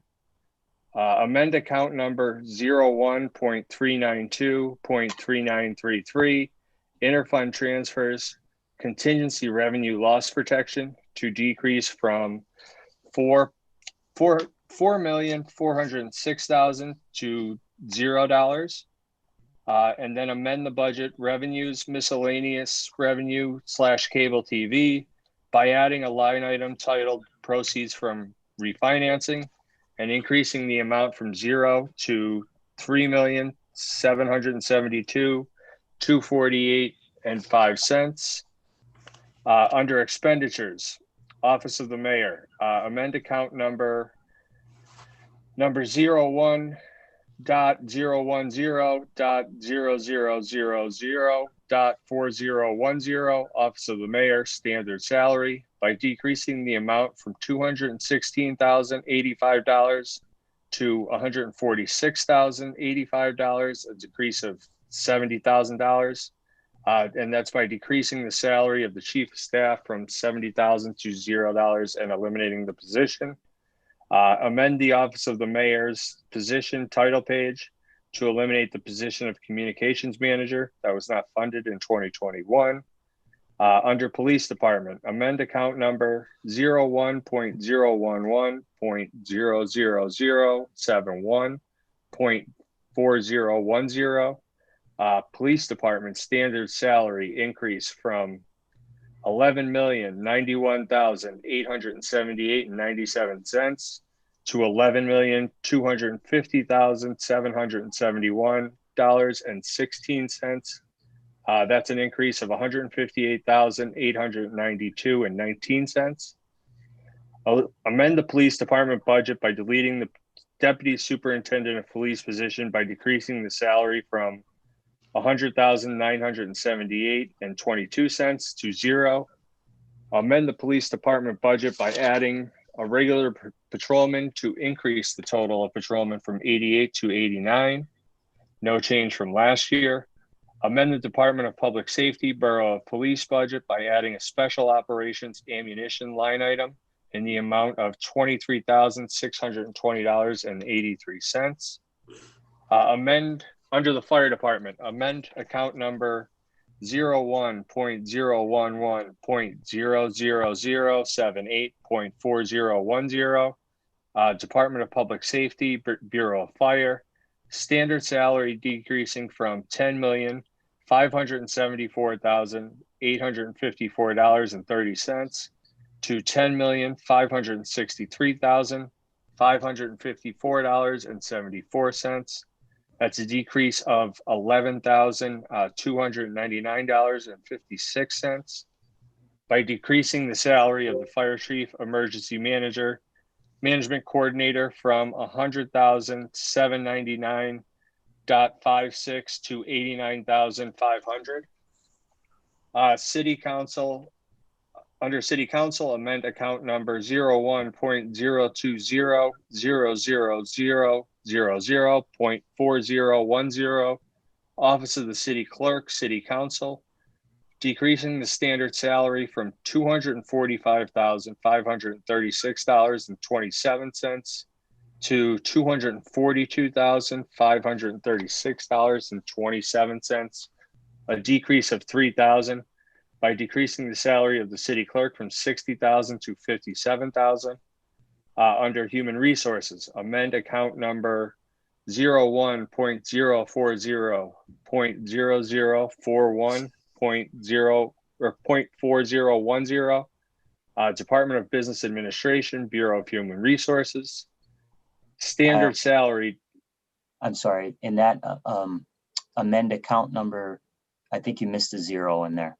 01.040.00. A lot of zeros here. Yeah, I know. I'm sorry. I just want to make sure. So amend account. So under Human Resources, amend account number 01.040.00041.4010. Department of Business Administration, Bureau of Human Resources. Standard salary decreasing from $260,201.34 to $216,935.35. That's a decrease of $43,265.99. By decreasing the salary of the Human Resources Director from $65,000 to $61,000, and decreasing the salary of the Confidential Administrative Assistant from $36,000 to $0, eliminating the position, and decreasing the salary of the HR Benefits Coordinator from $39,988.99 to $36,723.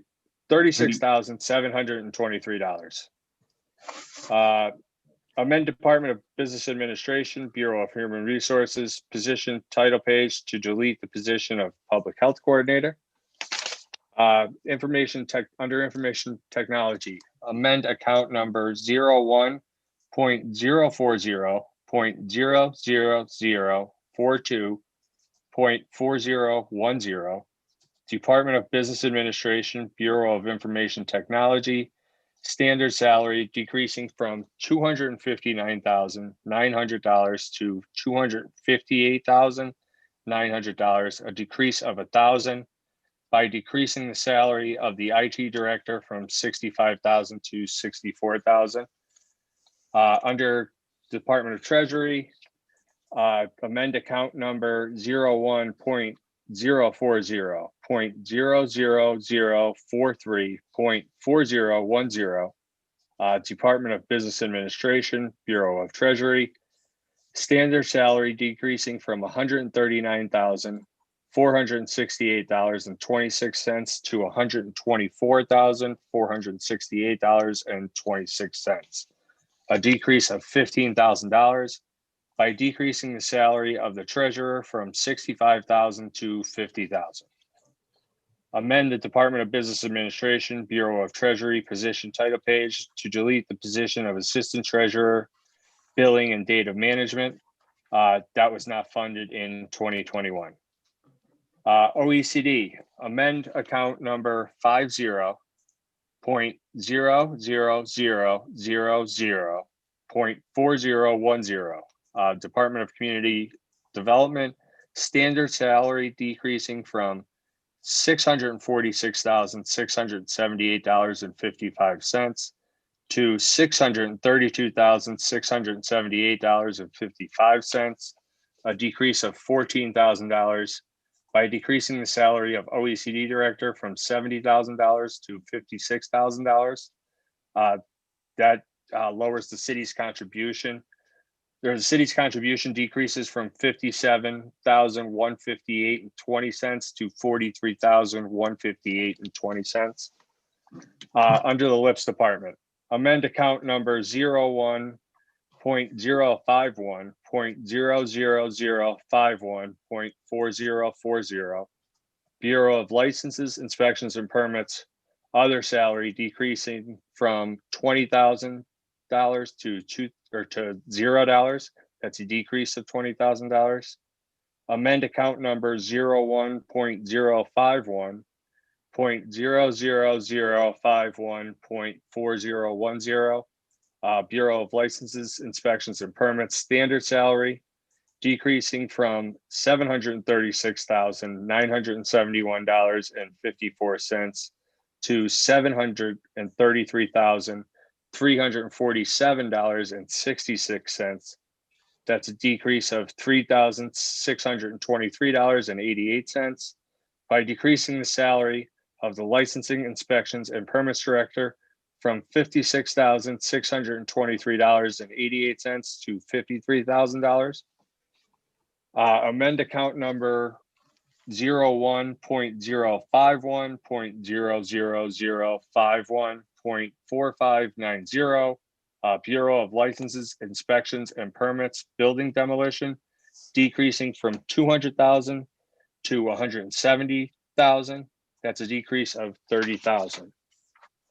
Amend account number 01.051.00082.4010, Bureau of Licenses, Inspections and Permits, Bureau of Buildings, standard salary decreasing from $116,862.52 to $110,903.74, a decrease of $5,958.78. By decreasing the salary of the maintenance position from $46,609.47 to $40,650.69.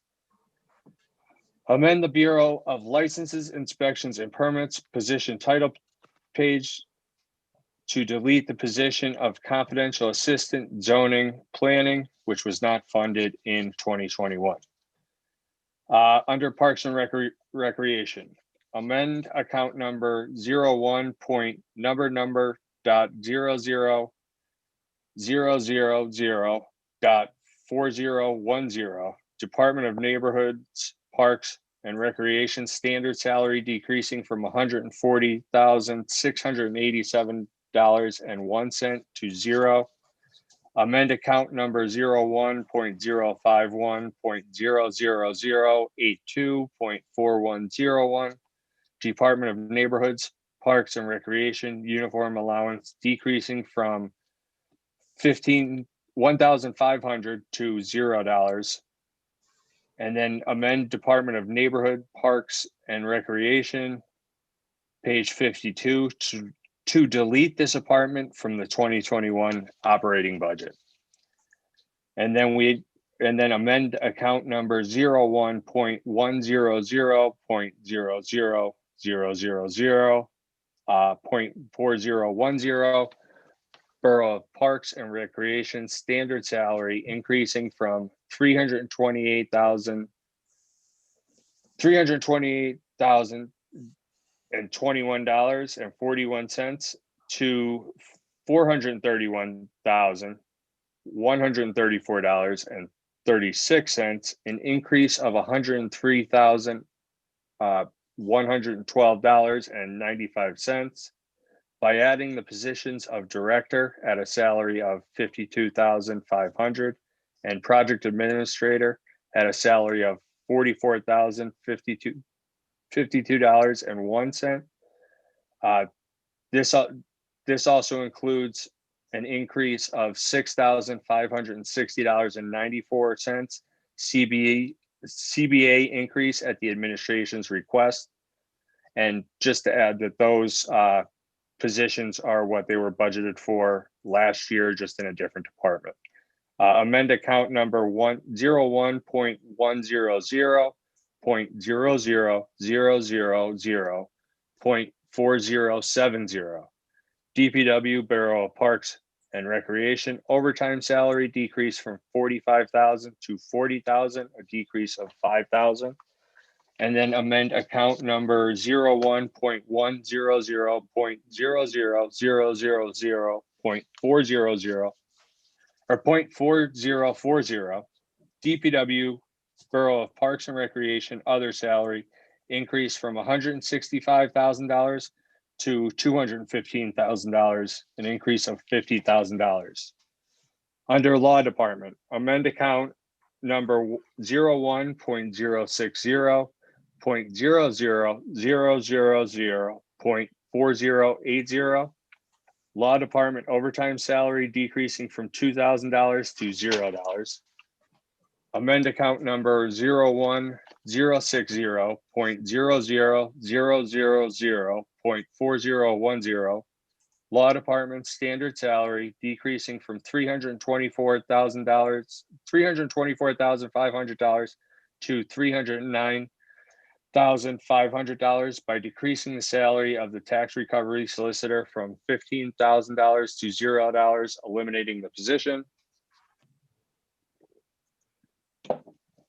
Under DPW, amend account number 01.080.00081.4010. DPW Bureau of Engineering standard salary decrease from $230,479.03 to $183,275.80,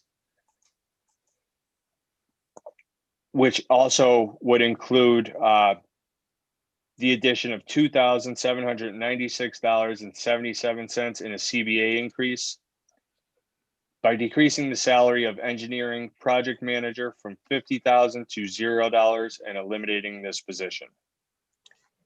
Amend account number 01.080.00083.4010.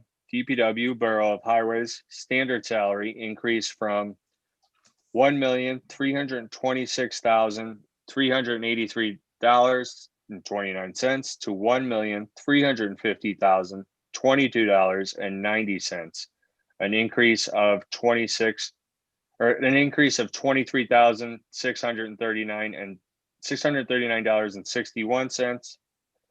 Amend account number 01.080.00084.4010.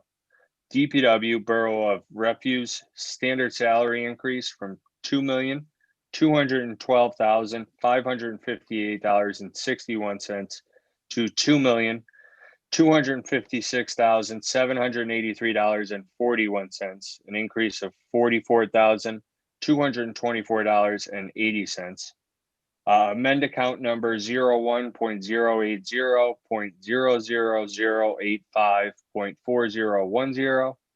DPW Borough of Garages standard salary increase from $372,358.74 to $377,161.46, an increase of $4,802.72. Amend account number 01.080.00080.4201. DPW Bureau of Administration Professional Services increasing from $2,500 to $7,500, an increase of $5,000. Amend account number 01.080.00080.4080. DPW Bureau of Administration overtime salary by increasing from $250 to $2,250, an increase of $2,000.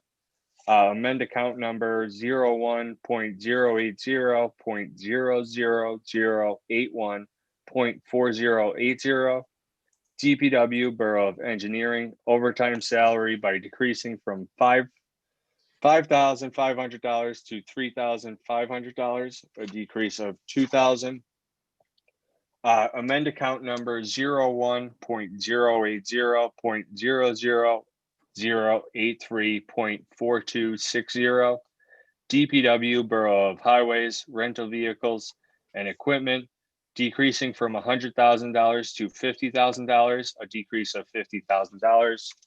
Amend account number 01.080.00080.4010, DPW Borough of Administration standard salary, decreasing from $290,544.87 to $273,544.87, a decrease of $17,000, by decreasing the salary of DPW director from $70,000 to $60,000, and decreasing the recycling and safety supervisor salary from $45,000 to $39,000, and decreasing the salary of the manager emergency coordinator from $50,000 to $49,000.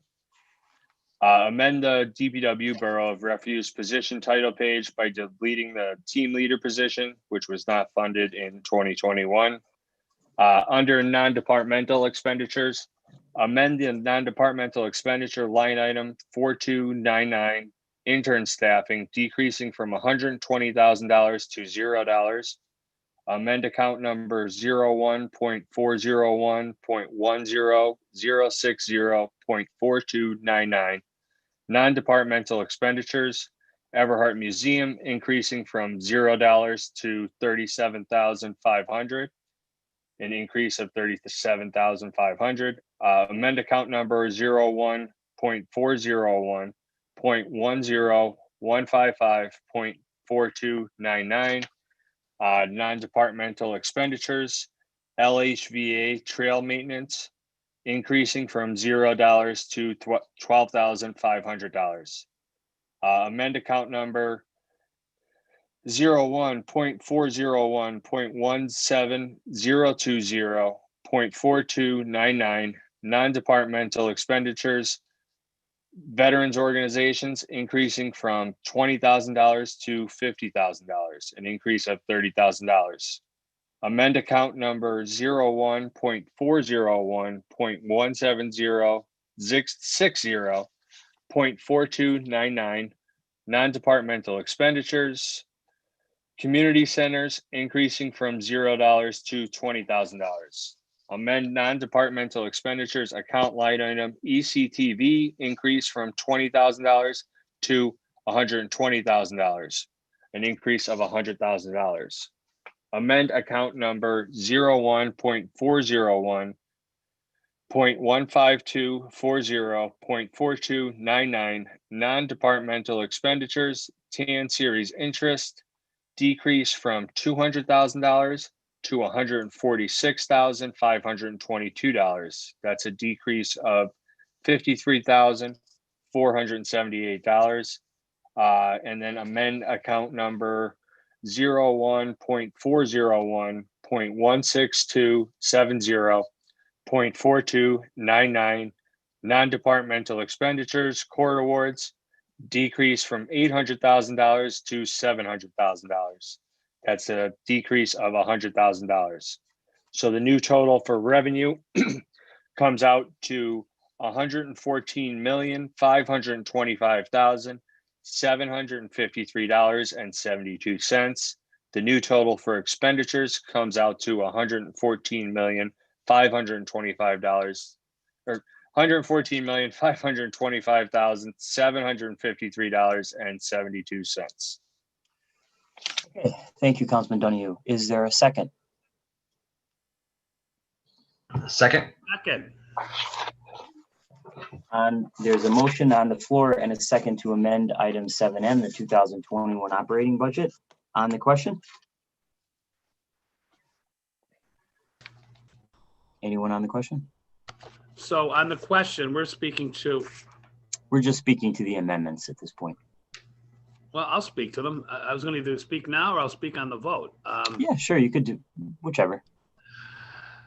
I'm going to speak now. So I totally understand my responsibility and fiduciary responsibility. My biggest point of contention during this whole budget process was is there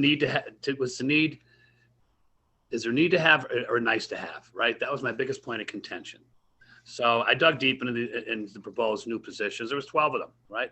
We didn't need them all, right? And I'm glad through collaboration with all of you, we chipped away at this budget to make it more realistic, right? It is a pandemic. We all know that.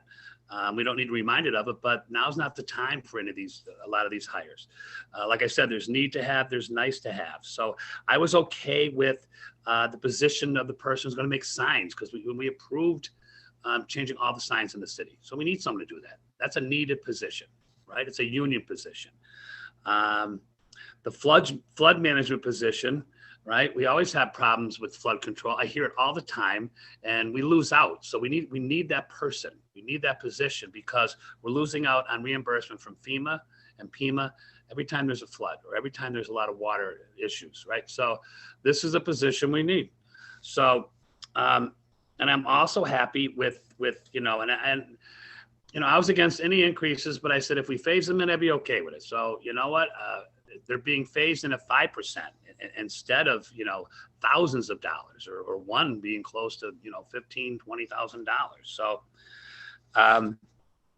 these amendments, I realize, are saving $500,000, right? So this is a reasonable budget. This makes sense to me. I wasn't in favor of a lot of it in the beginning.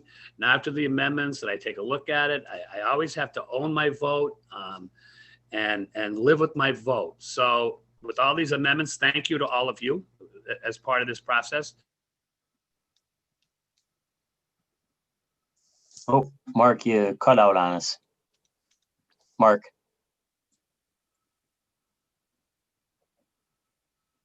Okay, we lost the last 10 seconds or 15 seconds of what you said.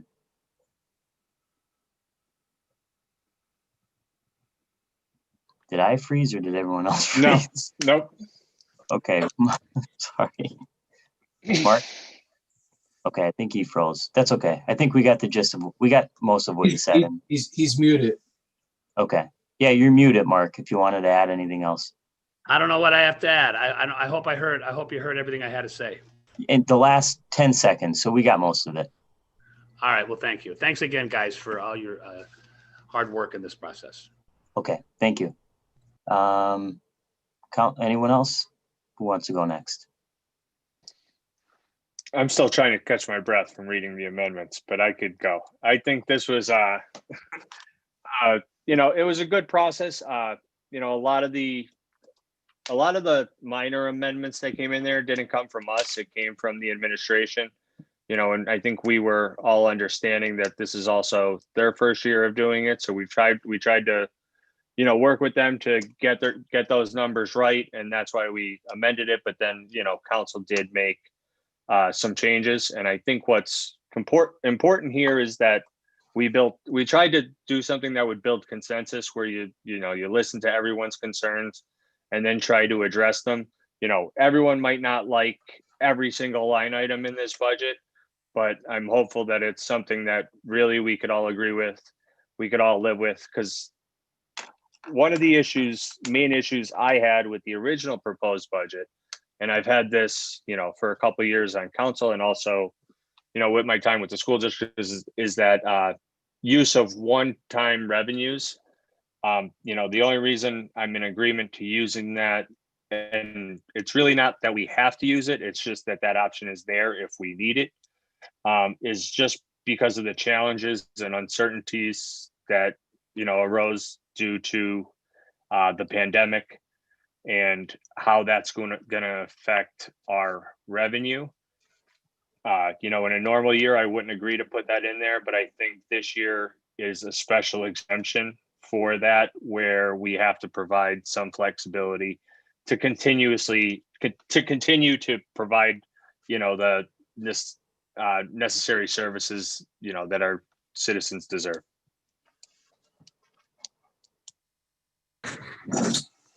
And Tom, Dr. Rothschild? Sure.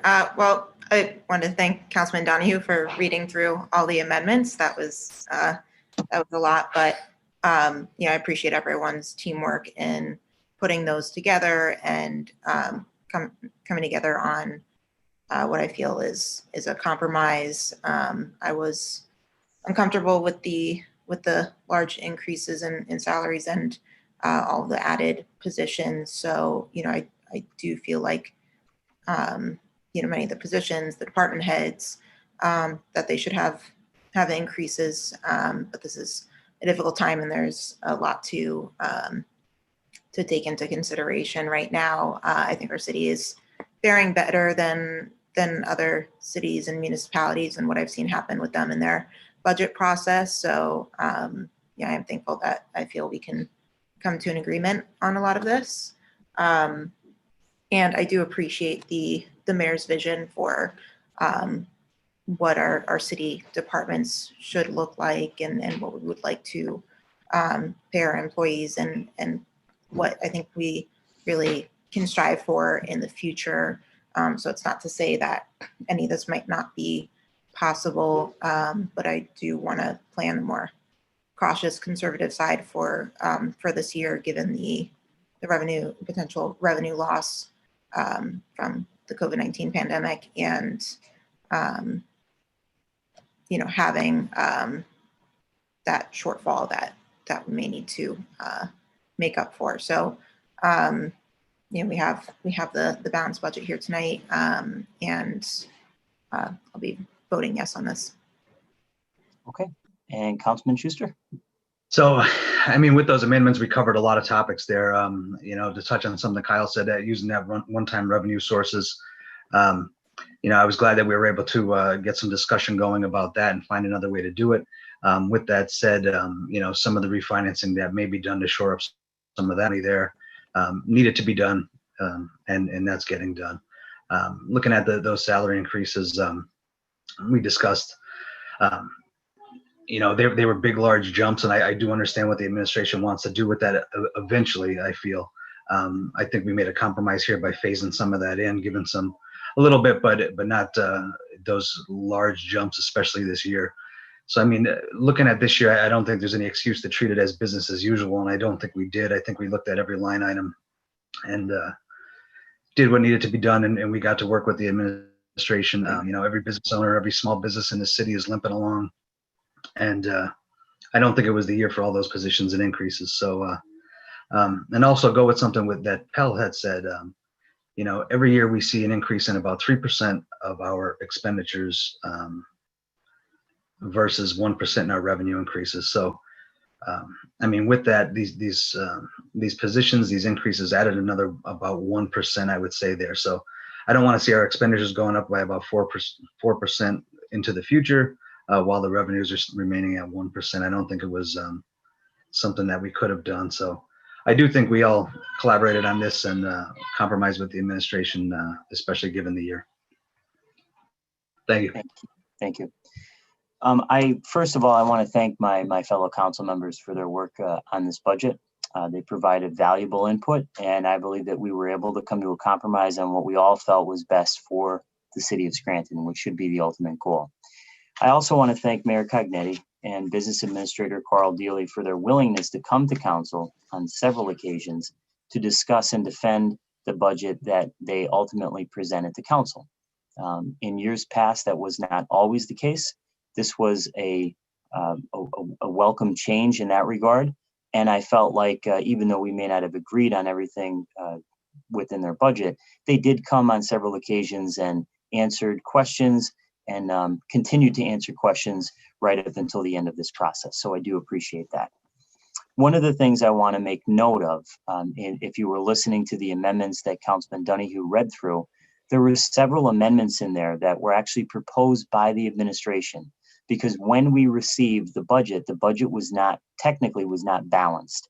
Two of the things that were left out, which were pretty big increases, were collective bargaining agreement annual increases per their contract for the DPW and the police department. So that was somewhere in the neighborhood of, I think, over $200,000. So we had to add that in order to balance the budget, and then lower some revenue items and other things under expenditures in order to balance things out. And then obviously Councilman Donahue read through several of the other amendments that we had made. After my review of the budget, I had several concerns. First, the new positions, over $500,000. Salary increases over $100,000. Some positions receiving nearly a $20,000 increase. In my opinion, these were excessive, especially within the context of the world that we currently live in, which has caused so much economic uncertainty going into 2021. We were told by the administration to expect a nearly $4.5 million shortfall in revenue next year, and yet we were presented with a budget that added over a dozen new positions and increased salaries, in some cases really significantly. So I personally, and I know my colleagues, did not feel that made much sense. People are losing their jobs, people are struggling. Fact of the matter is that Scranton is still distressed, and we clearly have systemic issues that cause our expenditures to increase nearly every year while our revenues remain relatively flat. With all that in mind, I felt that it was very important to scale the mayor's spending back considerably. And I believe that what this council presented tonight is a more reasonable budget that can be viewed as a compromise. We only added where we felt it was absolutely necessary and crucial to the operations and efficiency of the city. We also made a significant change by narrowing down the various options that the mayor presented in terms of closing the projected revenue loss of over $4.5 million. First, we were able to lower that number to under $4 million, and we are hoping that the city can use proceeds from refinancing to cover that gap if necessary. As I've stated here over the last few weeks, I did not think it was a good idea or a wise decision to take money from the excess workers' comp reserve fund. These funds were earmarked for an other post-employment benefit trust fund or an OPEB trust fund that would ultimately result in lowering the cost for the total cost for providing post-employment benefits. These funds should be used as an investment to pay down future costs. And it was a move several years ago that was recommended by the city's auditor. It should not be used as a one-time revenue source. We've all seen in the city's history prior administrations take a significant sum of money and dump it into the black hole that is the budget. We wanted to take that money and invest it to pay down future costs. And I felt like using that revenue source, if we didn't have to, would have been short-sighted. Finally, I know that the people of Scranton are watching every penny very closely during these trying times, and we as elected officials should as well. So we made several cuts in terms of new positions, and we decreased salaries significantly. And I think overall we saved well over $500,000 compared to what we were looking at originally with the mayor's proposed budget. So again, I want to personally thank the mayor and the business administrator, Carl Dealey, for their openness, for their willingness to come to council and be engaged in, I think, what I would consider a better process and a more open process than in years past. So I am pleased with this, and I will be voting yes for the amendments and ultimately for the budget. Anyone else on the question? Okay, there was a motion on the floor and a second to amend item 7M, and we went through on the question. All those in favor signify by saying aye. Aye. Aye. Aye. Opposed? The ayes have it, and so moved. What is the recommendation of the chairperson for the Committee on Finance? As a chairperson for the Committee on Finance, I recommend passage of 7M as amended. Second. On the question? On the question, if anyone would like a copy of the amendments that we have written out here, you can certainly send an email to or call our office, call the city clerk's office, or email lreed@scrantonpa.gov.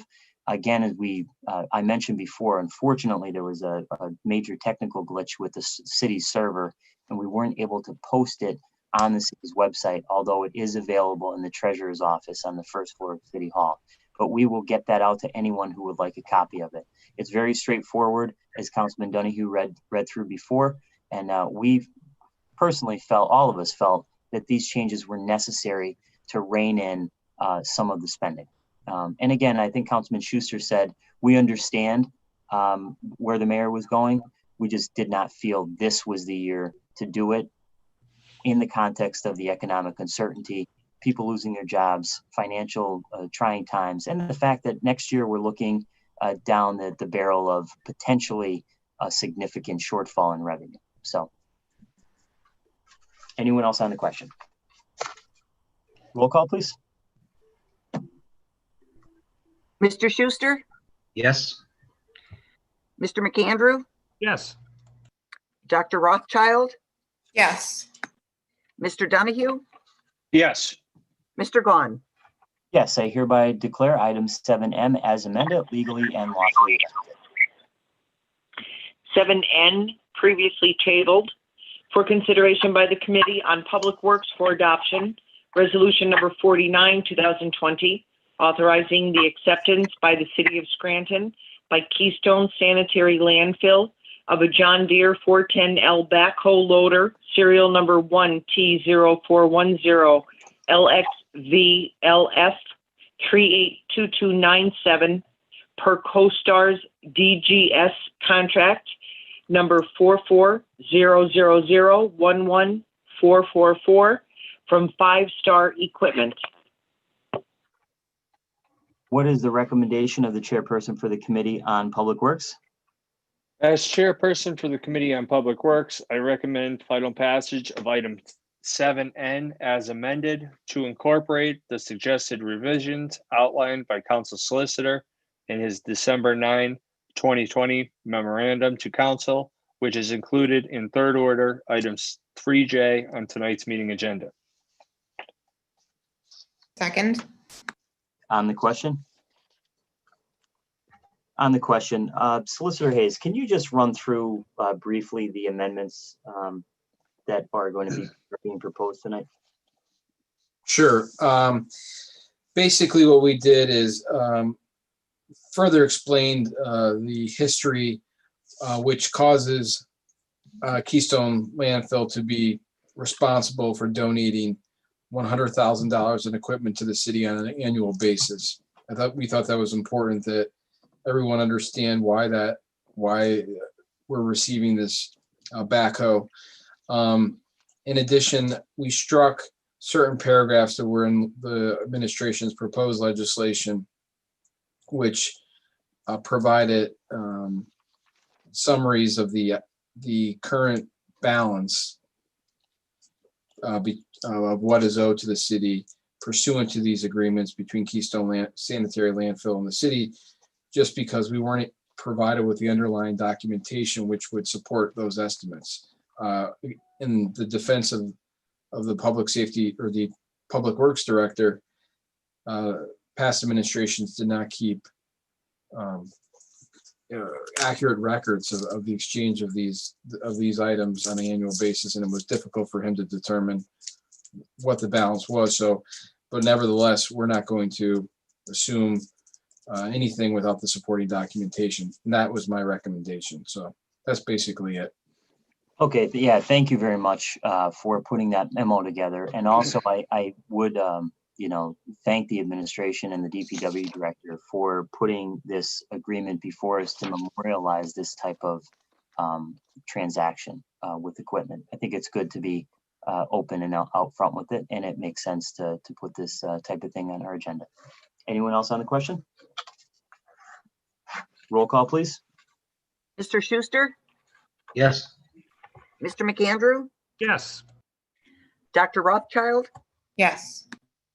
Mr. Donahue, Yes. Mr. Gahn. Yes, I hereby declare item 7N as amended legally and lawfully adopted.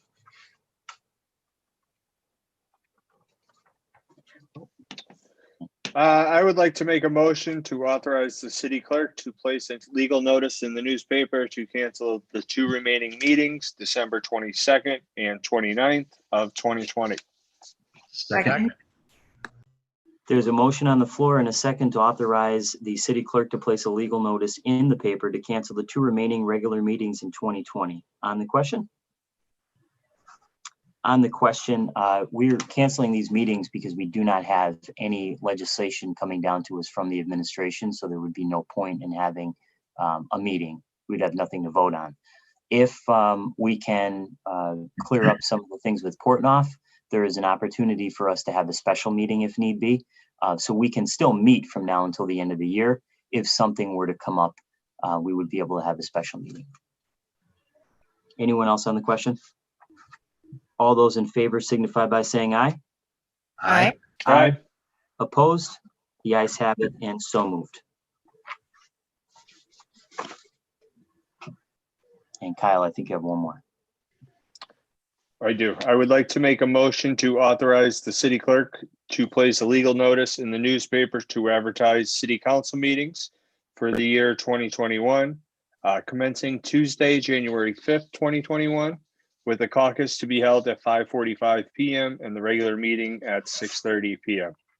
Second. Motion on the floor in a second for the city clerk to advertise council meetings for 2021. On the question? All those in favor signify by saying aye. Aye. Aye. Aye. Opposed? The ayes have it and so moved. If there's no further business, I'll entertain a motion to adjourn. Motion to adjourn. This meeting is adjourned. Thanks, everyone. Have a Merry Christmas. Thank you. You too. Merry Christmas. Thank you. Beautiful.